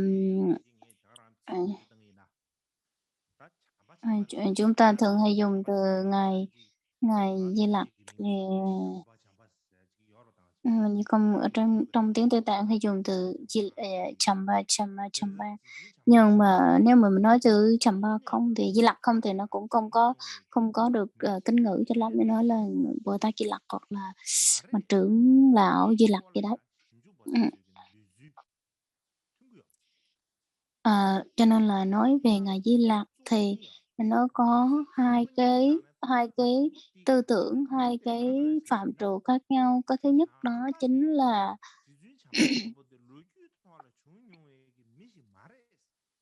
Ờ, nói là Ngài Di Lặc, cái thứ nhất là Ngài Di Lặc có thật hay là không, là một nhân vật lịch sử hay là không ấy, là có thật hay là không có thật, có phải là một nhân vật lịch sử hay là không phải một, ờ, ờ, nhân vật lịch sử. Và Ngài người ta nói rằng là khi mà nói tới Ngài Di Lặc không phải là một nhân vật lịch sử là ý nói là Ngài không có thật á, thì người ta nói rằng là Ngài, Ngài Vô Trước là được sinh ra từ miền Bắc của Ấn Độ, mà Ngài rất là tôn sùng Bồ Tát Di Lặc, cho nên rằng là, ừm, cho nên là Ngài bị ảnh hưởng bởi Ngài Di Lặc rất là nhiều, cho nên là khi mà Ngài quá sùng kính và tin vào Ngài Di Lặc, cho nên rằng là, ờ, nên lúc nào Ngài cũng nghĩ rằng là Ngài Di Lặc là một trong vị Lama chính á, cái người mà đã dẫn đường, gọi là, đạo sư của chính mình, cho nên là một cái vị, gọi là, bổn tôn của mình luôn. Ờ. Cho nên là vị thầy, vị bổn tôn, vị Lama, Ngài nhìn nhận như vậy cho nên là hồi xưa thì không có cái chữ bổn tôn, nhưng mà bây giờ nhìn theo cái cách nói hiện tại bây giờ thì nó cái kiểu nó giống là như vậy. Cho nên rằng là chắc là Ngài đã, Ngài đã chấp nhận như vậy, nhìn nhận như vậy, cho nên rằng là tất cả những cái bộ luận mà Ngài Thúc Ngài Vô Trước Ngài viết á, thì khi mà Ngài trước tác ra những bộ luận đó, cho nên là Ngài mới ghi tên, mượn cái tên của Ngài Chầm Ba, Ngài Di Lặc của Bồ Tát Di Lặc mới viết ra là như vậy. Cho nên đây là cái tư tưởng của những người họ giải thích rằng là đây là Ngài Di Lặc không là một nhân vật không có trong lịch sử, là một người, không không không, nhân vật, không xuất hiện trong lịch sử đấy, là người không có thật ấy. Và cái thứ hai đó chính là Ngài Di Lặc. Ờ, nếu như mà nói Ngài Di Lặc là một nhân vật lịch sử, là một, nhân vật, thực tế ở trong lịch sử đó, thì rằng là họ Họ nhìn nhận rằng là Ngài là một con người bình thường thực tế, mình có thể nhìn nhìn thấy được, mình đã gặp được ấy. Nên nói tóm lại là giống như là một con người đó. Và nói tóm lại thì là trong cái lịch sử của Ngài Di Lặc thì có hai phạm trù, một là chấp nhận Ngài là một nhân vật là lịch sử, còn hai là Ngài không phải là một nhân vật lịch sử. Mà nói tới Ngài là một nhân vật lịch sử thì là, trong nhiều những cái bản văn kinh hoặc là những cái thánh điển, trong thánh điển thì của Ấn Độ truyền qua Tây Tạng, Trung Quốc, vân vân á, thì rằng là ý nói rằng là Ngài Di Lặc là một người bình thường và tu tập rồi, và tu thiền rồi đạt được cái sự thiền và tới cung và sau đó rồi mới, gọi là, khi mà Ngài chứng ngộ thì Ngài lên tới cái cõi trời Đau Lợi đó, nó lên đi lên cái cõi thiên là cõi trời Đau Lợi. Chứ không phải đi đi tới Mỹ hay này kia đâu nha. Cho nên rằng là họ nói rằng là cái cõi trời Đau Lợi là cái nơi mà ngự trị, Ngài ngự trị, cho nên cái cách mà chúng ta đang hiểu tại bây giờ là Ngài, Di Lặc đang ở cõi trời Đau Lợi để mà, gọi là, đợi cái sự truyền thừa Pháp, đợi cái cái sự, ừm, ừm, truyền bá tiếp theo, giống như là, ừm, giống như là tiếp nối những cái, giáo pháp, cũng như là, ờ, sự truyền thừa của Đức Phật và Bổn Sư á. Cho nên khi mà người ta giải thích rằng là Ngài Di Lặc là một trong những vị Bồ Tát có thể đã tu tập và, tu tập và xuất hiện ra để mà tu tập nè, xong rồi thiền định và, ờ, đạt được những cái giai tầng của thiền định, xong rồi lên trên cái cõi, chư thiên, mà ngự trị ở trên đó, chứ không phải là một nhân vật mà giống như con người bình thường như mình đâu. Cho nên rằng là cho nên là ngày ngày ngày vô trước có thể đã gặp Ngài Di Lặc ở trên cái cõi trời Đau Lợi, thì khi mà nói ra như vậy thì nó rằng nói như vậy thì nó cũng có thể xảy ra, chứ còn nếu như mà nói rằng là một người bình thường, một người ở trong cái cõi hiện tại của mình ấy, thì, rất là nhiều người có thể gặp được, chứ đâu phải là duy nhất chỉ có một mình Ngài vô trước có thể gặp Ngài trên cái cõi trời đó đâu. Cho nên rằng là người ta giải thích là như vậy. Ờ, và cái lịch sử mà lâu đời nhất ấy, thì có một vị và cái lịch sử lâu đời nhất thì có rất là nhiều rất là nhiều sử sử liệu ghi là giống như là từ thời xưa của Ấn Độ, của Trung Quốc, rồi của Tây Tạng đều ghi là như vậy. Nhưng mà một cái bản dịch hiện tại của một vị người, học giả người Nhật,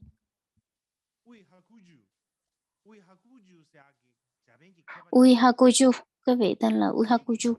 Ờ,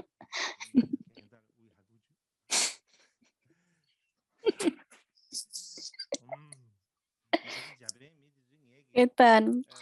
cái tên tiếng tiếng tiếng tiếng Nhật là thật là khó đọc, nhưng mà nhưng mà mình cố gắng mình đọc cho nó đúng với cái tên của người ta, tên là Uihakuju. Vị này sinh ra năm 1922, chứ có lẽ lúc đó ba mẹ tôi cũng chưa ra đời nữa. Và vị này mới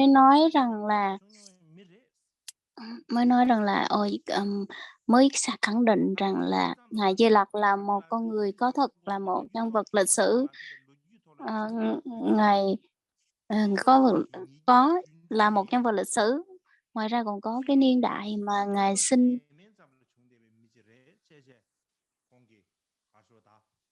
Ngài ra đời vào khoảng năm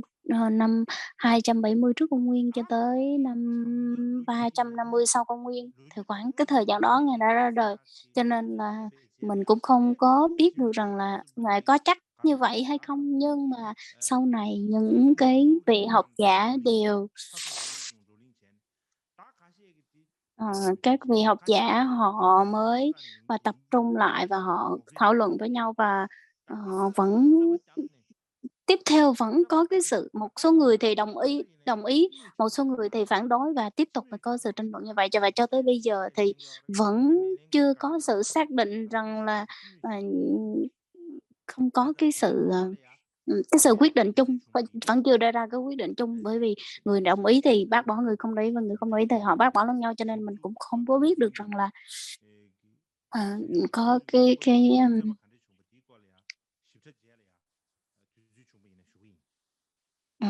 không có đưa ra một cái, quyết định chắc chắn, một cái quyết định chung.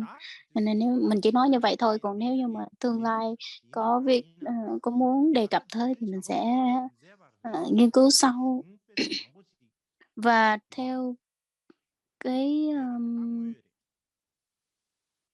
và một số theo Trung Quốc nha, sau Trung Quốc thì có một số bộ luận được viết bởi người Di Lặc viết, đó chính là, ừm và,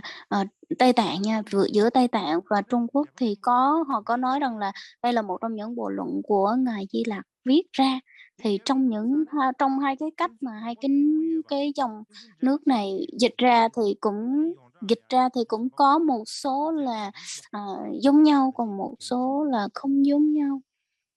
Nhưng mà dường như là cả hai nước đều chấp nhận rằng là đây là những cái bộ luận của ngài Di Lặc viết ra. Như là trước Tết á.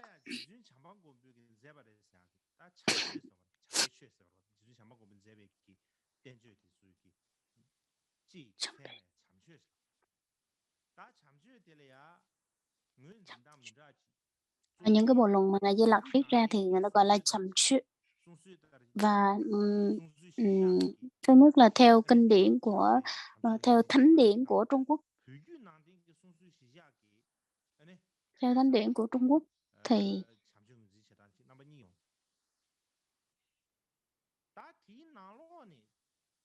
theo thánh điển của Trung Quốc và theo thánh điển của Tây Tạng, theo truyền thống của hai nước này thì, ừm, trong những cái bộ luận của ngài Di Lặc Trầm Truyện, thì có những cái tương đồng và có những cái không tương đồng. Cái thứ nhất đó chính là, ờ, Du Già Sư Địa Luận Trang Nghiêm, luận luận Du Già Sư Địa Luận, rồi Trang Nghiêm Kinh Luận, rồi Biện Trung Biên Luận. Đây là một trong những cái bộ luận được chấp nhận từ cả hai cái truyền thống Tây Tạng và Trung Quốc luôn.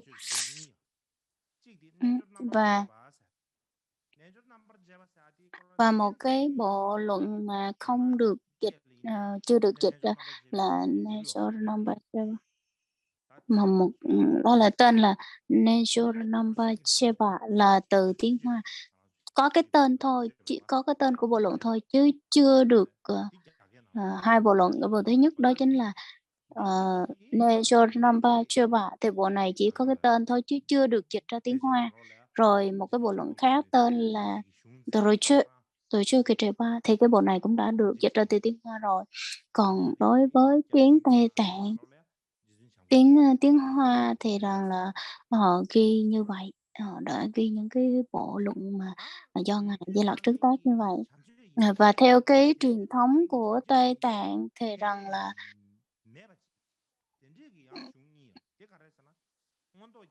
Và có hai cái bộ luận mà bên tiếng Hoa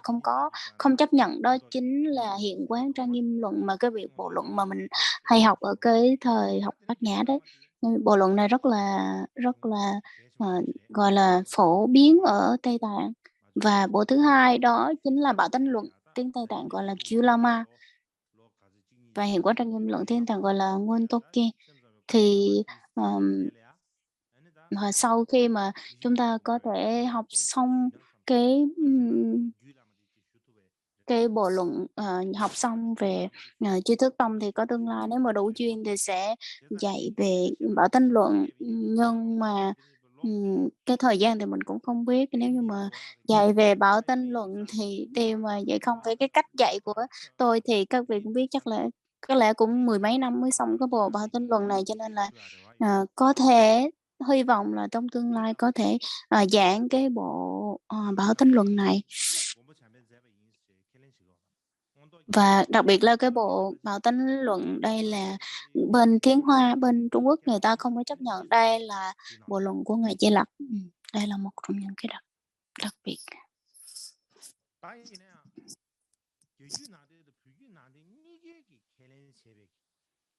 Và cả hai đều chấp nhận giống như là, theo truyền thống của Trung Quốc và theo truyền thống của Tây Tạng đều chấp nhận những cái bộ luận nào là bộ luận của Ngài Di Lặc viết ấy,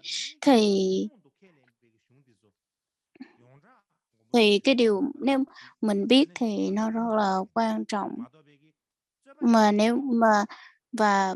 ừm, nếu như mà để nói tới cái tư tưởng của trí thức thông thì mình phải chấp nhận, mình phải đưa ra những cái bộ luận mà cả hai bên đều chấp nhận là truyền thống Tây Tạng cũng có mà truyền thống Trung Quốc cũng có, chứ còn nếu mình đưa ra những cái cơ sở mà cả hai cái ví dụ như bên này có mà bên kia không có thì đang tranh luận với nhau thì cũng không có được.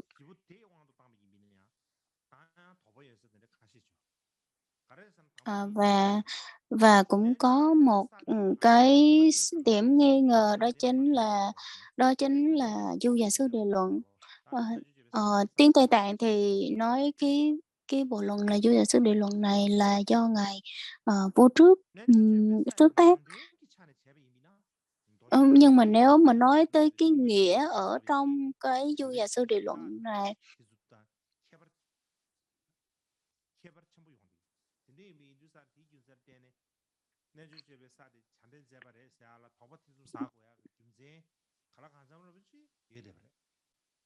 cho nên là nếu mà nói tới cái nghĩa thì người ta rất là nghi ngờ đây là có phải cái bộ luận của Ngài Di Lặc hay không, người ta nghi ngờ rất là nhiều. Nhưng mà nói theo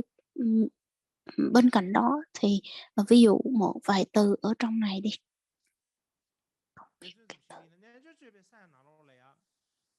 Và trong,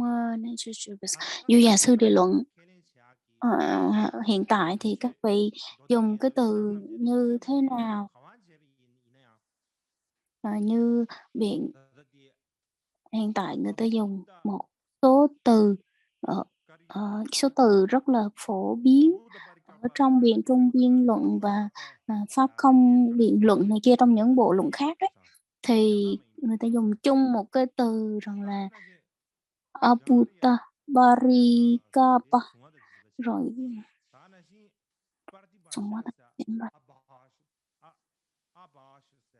nó tóm lại là Ngài đang đọc, một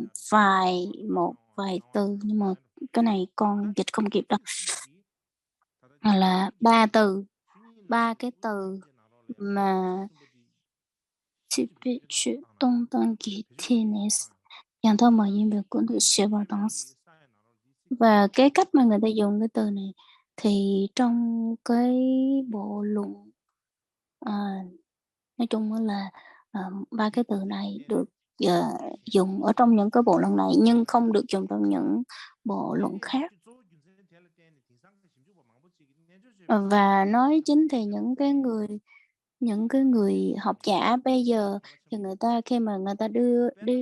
người ta nghiên cứu về những cái nội dung á, thì qua đó người ta mới đưa ra một cái khẳng định rằng là Du Già Sư Địa Luận không phải là của Ngài Di Lặc, trước tác, cho nên học một vị học giả, Nhật Bản gọi là Hamakaya Norika.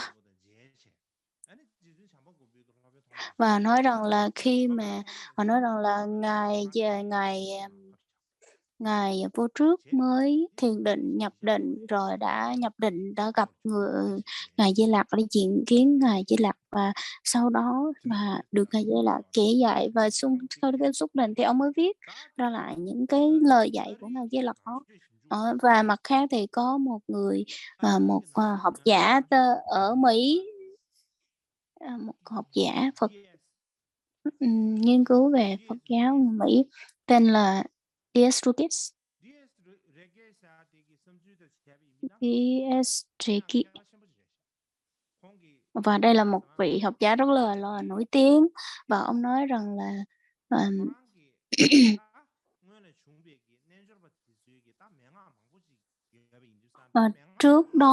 trước đó Ngài đã được nhận và biết rất là nhiều về cái bộ kinh luận, và cuối cùng ông nói rằng là cuối cùng thì Ngài vô trước mới, gọi là, mới hệ thống lại, mới biên soạn lại những cái bộ luận đó, hoặc là những cái tư tưởng, cái hệ thống tư tưởng đó là Ngài biên soạn lại. Thì sau khi Ngài biên soạn lại thì nó trở thành một cái bộ luận tên là Du Già Sư Địa Luận, cho nên nó mang đậm cái tính, gọi là, mang đậm cái tư tưởng của Ngài Di Lặc. Nhưng mà nếu như mà mình không chắc chắn, thì nếu mà mình không có xác định rõ ràng thì dường như giống như là, Ngài vô trước chỉ là một trong những người biên soạn lại thôi, chứ cái người viết chính ấy không phải. Và có thể là Ngài Di Lặc đã trước tác cái bộ kinh đó, cho nên là qua hai cái tư tưởng của hai vị học giả này thì một mặt Ngài vô trước là cái người mà đã đã trước tác hoặc là biên soạn lại những cái bộ của Ngài Di Lặc, nên hoặc là Ngài đã viết ra những cái bộ luận đó. Ngài vô trước đã viết những cái bộ luận đó. Cũng nhiều học giả khác người ta nói rằng là họ nói rằng là Du Già Sư Địa Luận á, bộ luận Du Già Sư Địa Luận không phải là một người viết ra, mà được rất là nhiều học giả khác nhau họ viết. Họ viết và rất là nhiều người họ cộng sự với nhau, cộng tác với nhau. Ở trong đó thì ví dụ có một vị người học giả chuyên nghiên cứu về duy thức tông tên là Lambert Simitosen.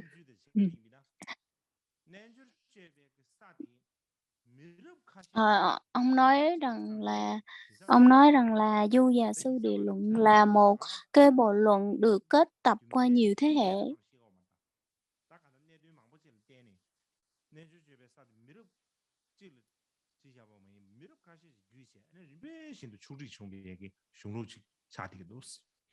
Vị này nói như vậy, nó được kết tập qua nhiều thế hệ chứ không phải là một người trước tác cái bộ luận đó. Và trong cái bộ luận tên là Number 10 là Upper một bộ luận ở trong luật một bộ luật mới trong đó trích dẫn cái bộ luận mà viết về luật trong đó có trích dẫn có trích dẫn những cái chứng cứ trong Trang Nghiêm Kinh Luận, trong bộ luận Trang Nghiêm Kinh, cho nên là nó nói rằng là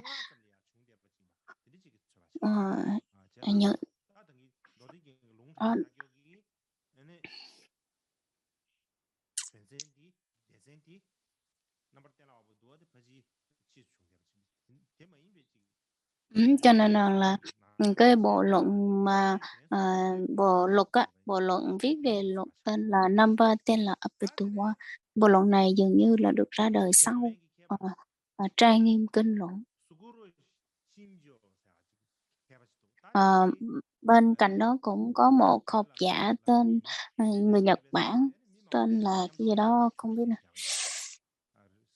Cũng nói rằng là Du Già Sư Địa Luận là cũng được nhiều người hợp tác với nhau cũng qua nhiều cái thời đại, chứ không phải là một người viết. Mà nói tóm lại là Du Già Sư Địa Luận là một trong những cái bộ luận mà không được một người viết, cho nên là dường như được tất cả được rất là nhiều cái học giả, dường như được nhiều học giả chấp nhận hơn, bởi vì nó có nhiều tư liệu chứng minh rằng là đây là một trong những cái bộ luận mà được nhiều, học giả trước tác, nhiều nhiều các cái vị, luận sư trước tác hơn.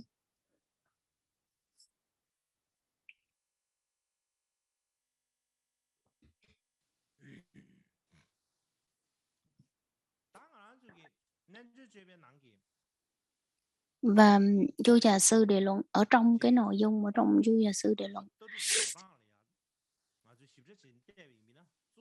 nếu như mà theo cái tư tưởng của nếu như mà theo cái, triết lý, cái triết học không á ừm, thì, mỗi người mình có thể thực hành, mà mỗi người mình có cái kinh nghiệm để mà thực hành trong đó, thì mình thấy là một cái điều, rất là quan trọng. Đặc biệt là để mà nghiên cứu được những cái bộ luận, ờ, nghiên nghiên cứu cái nội dung ở trong Du Già Sư Địa Luận thì mình cũng có thể, xác định rằng là đây là cũng nhiều người có trước tác chứ không phải là một người, thì mình cũng có thể phỏng đoán được như vậy.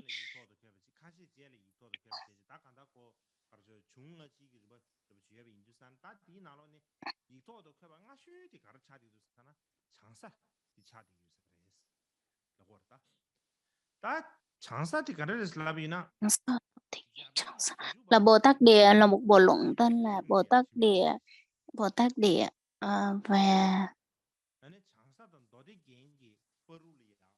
và ngoài cái bộ mà Du Già Sư Địa Luận á, thì có cái bộ luận khác sớm hơn tên là Bồ Tát Địa. Thì, một vị học giả người Nhật Bản họ đã dành ra 40 năm để mà họ nghiên cứu về các cái cấp độ của giai tầng thiền định ở trong bộ luận, Bồ Tát Địa và, Trang Nghiêm Kinh, thì họ mới, đưa ra những cái quyết định rằng là một vị học giả người Nhật tên là Odani Nobuchio, ông sinh, vào năm 1987, ông mới đưa ra qua những cái nghiên cứu của mình thì ông mới nói rằng là, Bồ Tát Địa được ra đời viết trước Trang Nghiêm Kinh luận. Và sau đó thì cũng có người Mỹ, sau đó thì và,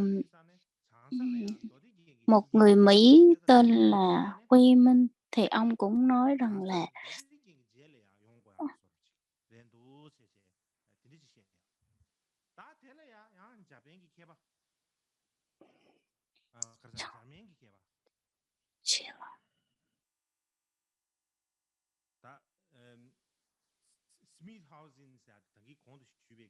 và cũng một vị học giả tên là người Đức tên là Smithhausen, ông cũng nói rằng là vào một cái tác phẩm vào năm 1969 ông nói á, thì bây giờ, ờ, Alankara là, kinh Lăng Già, thì trong cái bộ kinh Lăng Già, bộ kinh là luận là, luận kinh nói về kinh Lăng Già thôi. Đây là một cái bộ kinh giống như tổng hợp lại, giống như là cái chương mục thôi, cái mục lục của những bộ kinh thôi chứ không phải. Cho nên là cũng có các vị học giả thì nói rằng là, kinh, Bồ Tát Địa và, Trang Nghiêm Kinh thì hai cái bộ luận nào ra đời trước. Cũng có người nói có những người nói là ừm,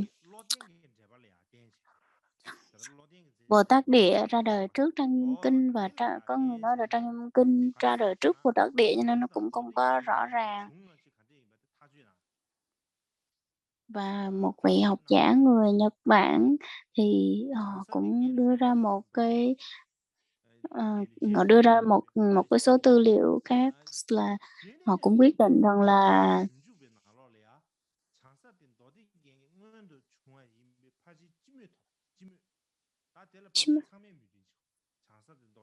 Và dường như nếu như là và kinh Trang Nghiêm Bồ Tát Địa ra đời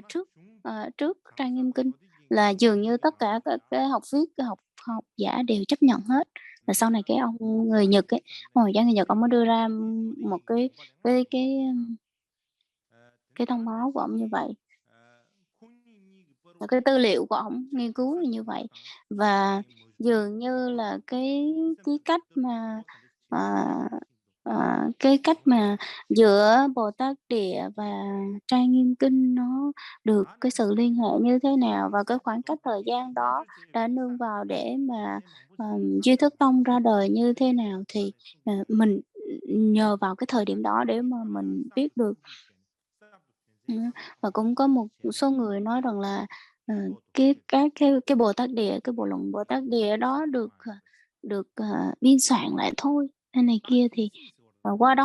đó mình cũng có thể thấy được rằng là một cái bức tranh toàn diện. Và nếu như mà,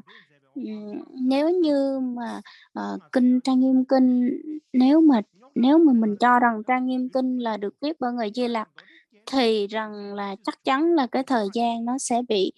sẽ bị rắc rối cho chính bản thân mình, bởi vì cái thời gian nó không có đồng nhất. Ừm, ừm, Nếu như mà mình quyết định rằng là, là Bồ Tát Địa trước, thì nếu mà Bồ Tát Địa trước và Trang Nghiêm Kinh sau á, thì rằng là Ngài Di Lặc theo cái thời mà người ta nói như vậy thì Ngài Di Lặc ra đời sau, Ngài, vô trước mất rồi. Cho nên nếu như mà nói rằng là nếu như một cái mảng khác, nếu như người ta nói rằng là Trang Nghiêm Kinh là do Ngài, ừm, Ngài, vô trước viết đó, thì là nó là một cái vấn đề khác. Cho nên cái điều mình cần quyết định ở đây đó chính là ai? Cái bộ Trang Nghiêm Kinh này là, người trước tác đó là ai? Là Ngài Di Lặc hay là Ngài vô trước viết? Cái điều này mình cần phải tìm hiểu. Và khi mà hỏi ra như vậy thì các cái vị học giả người ta, đưa ra rất là nhiều phỏng đoán khác nhau. Ờ, và tóm lại thì một số học giả người ta lại đưa ra những cái ý kiến như thế này. Thứ nhất là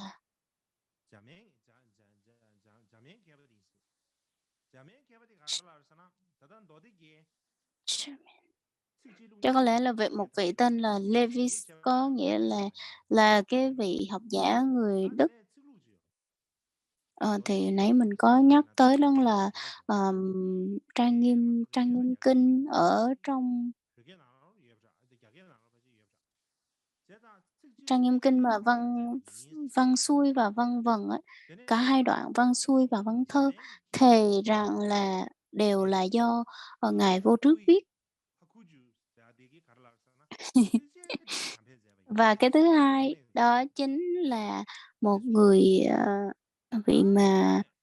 Hakuju Ui Hakuju, thì ông mới nói rằng là đoạn văn thơ thì được viết bởi Ngài Di Lặc, còn văn xuôi là viết bởi Ngài, Vô Trước. Còn một vị, người Mỹ hả? Wayman thì mới nói rằng là, ờ, văn thơ thì được viết bởi Ngài Vô Trước, còn văn xuôi thì ừm, viết bởi Ngài Bảy Nghi, Ngài Thế Thân. Cho nên là còn một vị khác lại nói rằng là, người Nhật là, Susumu Yamaguchi lại nói rằng là bản văn xuôi là do Ngài Vô Trước, còn bản văn thơ thì là do Ngài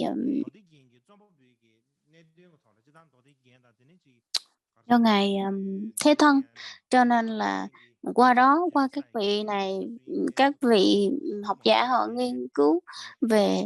kinh Trang Nghiêm Kinh, rồi, Du Già Sư Đề Luận này kia, vân vân. Các vị họ nghiên cứu rất là nhiều, nhưng mà cuối cùng chúng ta thấy được một cái điều đó chính là nếu như mà coi Ngài Di Lặc không phải là nếu như mà coi nếu như Ngài Di Lặc có phải là một vị nhân vật lịch sử hay không? Là cái điều mà mình cũng rất là khó để mà xác định. Ừm, ngoài cái việc gây rắc rối cho chính chúng ta thì nếu như Ngài là nếu như là một người có từng nhân vật có thật đấy thì rằng là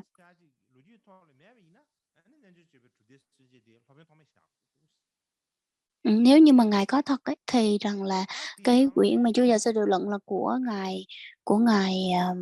Ngài Di Lặc viết, còn nếu như mà không có thật thì là quyển Chúa Giêsu Điều Luận này là do Ngài, vô trước viết đó.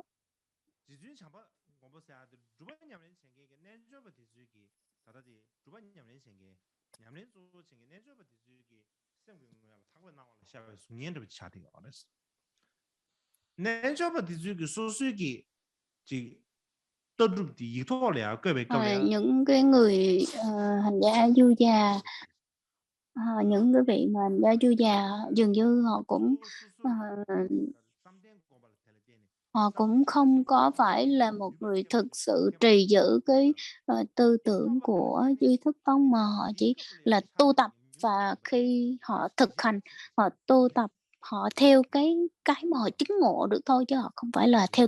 theo ngôn từ, hoặc là theo tư tưởng, hoặc là theo cái tư duy của cái tư tưởng của tông phái không, mà họ bắt buộc họ phải có cái sự, tu tập, và họ chỉ duy trì những cái gì mà họ tu tập đó thôi. Cho nên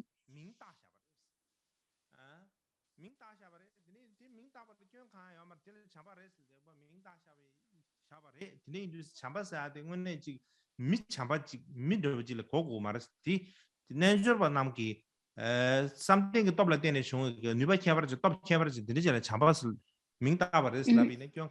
cho nên họ cũng có một cái sự hiểu rằng là họ gặp được họ được, cái sự là cái linh kiến khi mà họ nhập định á, gặp, cái linh kiến ở trong cái lúc mà họ nhập định đó, thì họ mới đặt cho cái tên trong những cái linh kiến đó thì là Di Lặc. Cho nên các vị này họ nói rằng là nếu như mà họ đặt như vậy thì cũng không có sao hết, không có gì hết, cũng không có gì sai. Nhưng mà cái điều quan trọng mình cần phải hiểu đó chính là những cái người mà cái hành giả du già đã thực hành, đã tu tập, và những cái người không tu thiền, và những người tu thiền và những người không tu thiền họ có những cái sự khác nhau rất là rõ ràng. Những người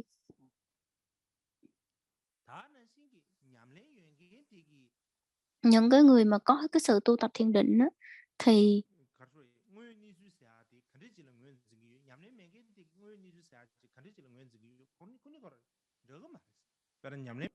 cho nên cái cách mà họ, nhìn nhận với cái thực tế hiện tại đó nó không giống nhau, nó không giống nhau một chút nào hết. Cho nên là, những người mà không tu tập thiền định thì họ nhìn thấy bằng những cái, bằng các cái nhãn quan của mình, cái giác quan của mình thì họ nghĩ đó là có thật. Nhưng mà đối với những vị tu thiền thì khi vào nhập định, họ phải nhập định họ nhập định thì họ thấy những cái trong cái mà họ nhập định ấy, thì họ thấy những cái đó họ mới nói là chấp thật, họ mới có, đó là những cái thiệt thật có. Còn các cái vị mà, họ so với những cái người bình thường không có tu tập về thiền định thì họ lại nói rằng đó là không thật có, cho nên là cái cách mà họ hiểu ra là đã khác nhau rồi. Cho nên rằng là nếu mà để mà có cái sự tranh luận và đưa ra một cái quyết định nào đó chung và tuyệt đối thì nó cần phải có nó cần phải hiểu rõ dựa trên cái thế gian, chứ không phải là trên cái phạm trù của xuất thế gian mà quyết định. Chứ còn nếu như mà mình cứ, mình không có đi vào một cái mối mối chốt chung để mình quyết định thì rất là khó. Chứ còn nếu mà nói rằng là nói Ngài vô trước đã đi lên cái cõi cung trời đau lợi để mà gặp Ngài Di Lặc, nên cái đó thì nói tới về cái phương diện xuất thế gian rồi, cho nên đối với người bình thường họ rất là khó tin khó tin, và để mà họ tin như vậy thì cũng rất là khó. Mà nếu như mà theo cái phương diện của thế gian, nếu mình không tính theo cái phương diện của thế gian, không nhìn nhận theo cái phương diện của thế gian thì rất là khó. Và nếu như mà có sự tranh luận hay cái gì đó cũng nương theo cái phương diện của thế gian mà tranh luận thôi, chứ không thể nào mà phân chia ra phương diện số thế gian mà tranh luận được hết. Cho nên là điều mà chúng ta cần biết đó chính là cái tựa thể gọi là Trang Nghiêm Kinh, là ai là người viết ra cái bộ Trang Nghiêm Kinh luận này. Rồi cho tới bây giờ thì các cái vị học giả vẫn không có cái sự quyết định rõ ràng, cũng không có cái sự thống nhất rõ ràng nào hết.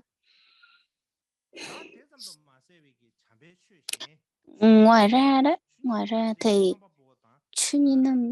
một cái quyển bộ luận tên là Chunyi Nam Chu.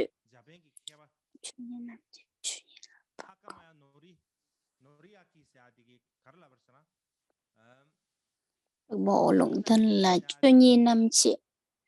Và Chunyi Nam Chu, cái bộ luận này thì có một vị học giả người Nhật Bản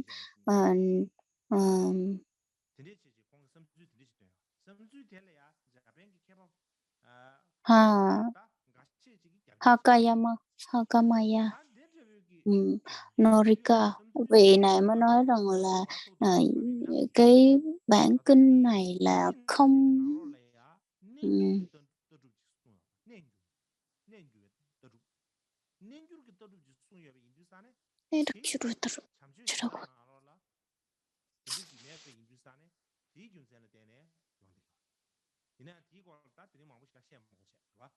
họ nói rằng là cái bộ luận mà Chunyi Nam Chu này là chỉ được các vị gọi là biên soạn là trước tác lại, giống như là biên soạn lại sau này thôi, chứ không phải là cái bộ luận không được viết bởi Ngài Di Lặc.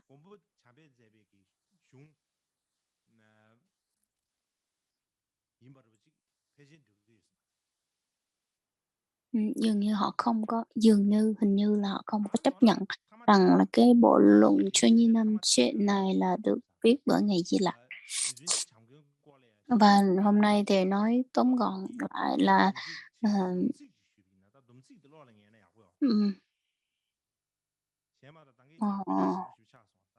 để một vài cái lời tóm tắt về cái sự nghiên cứu về Ngài Di Lặc. Nãy giờ nói cũng rất là nhiều cho nên là không biết là có nhớ rõ hay không.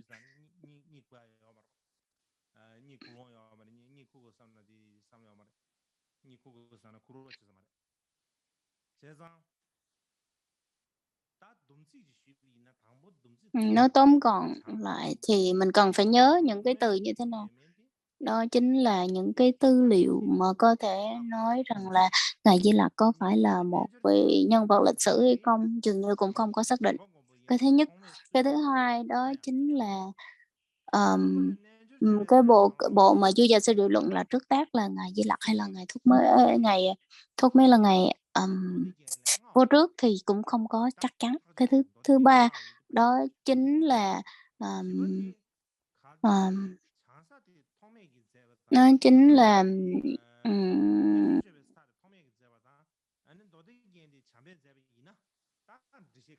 là giữa cái bộ luận mà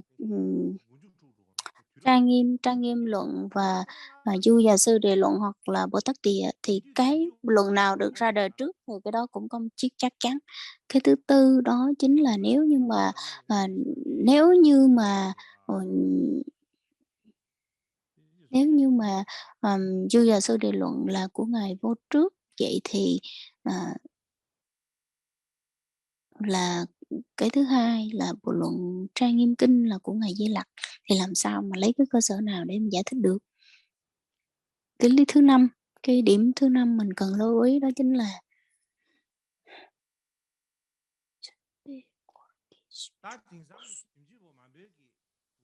đấy.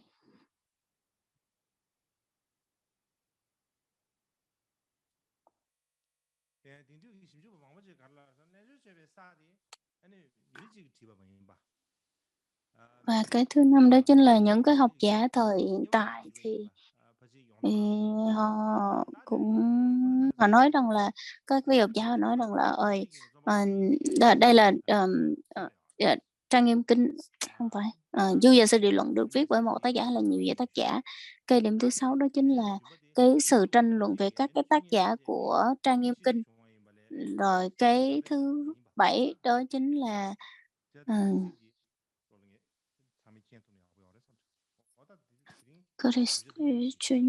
cái bộ luận tên là Chunyi Nam Chu này được viết bởi Ngài Di Lặc hay là chỉ là cái sự cái sự mà tổng hợp sau này thôi, hay là 7 cái điểm. mà bài học hôm nay, cái buổi Pháp hôm nay kết luận lại đây. Chúng ta kết thúc tại đây và xin tụng kinh hồi hướng.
Tele Shabde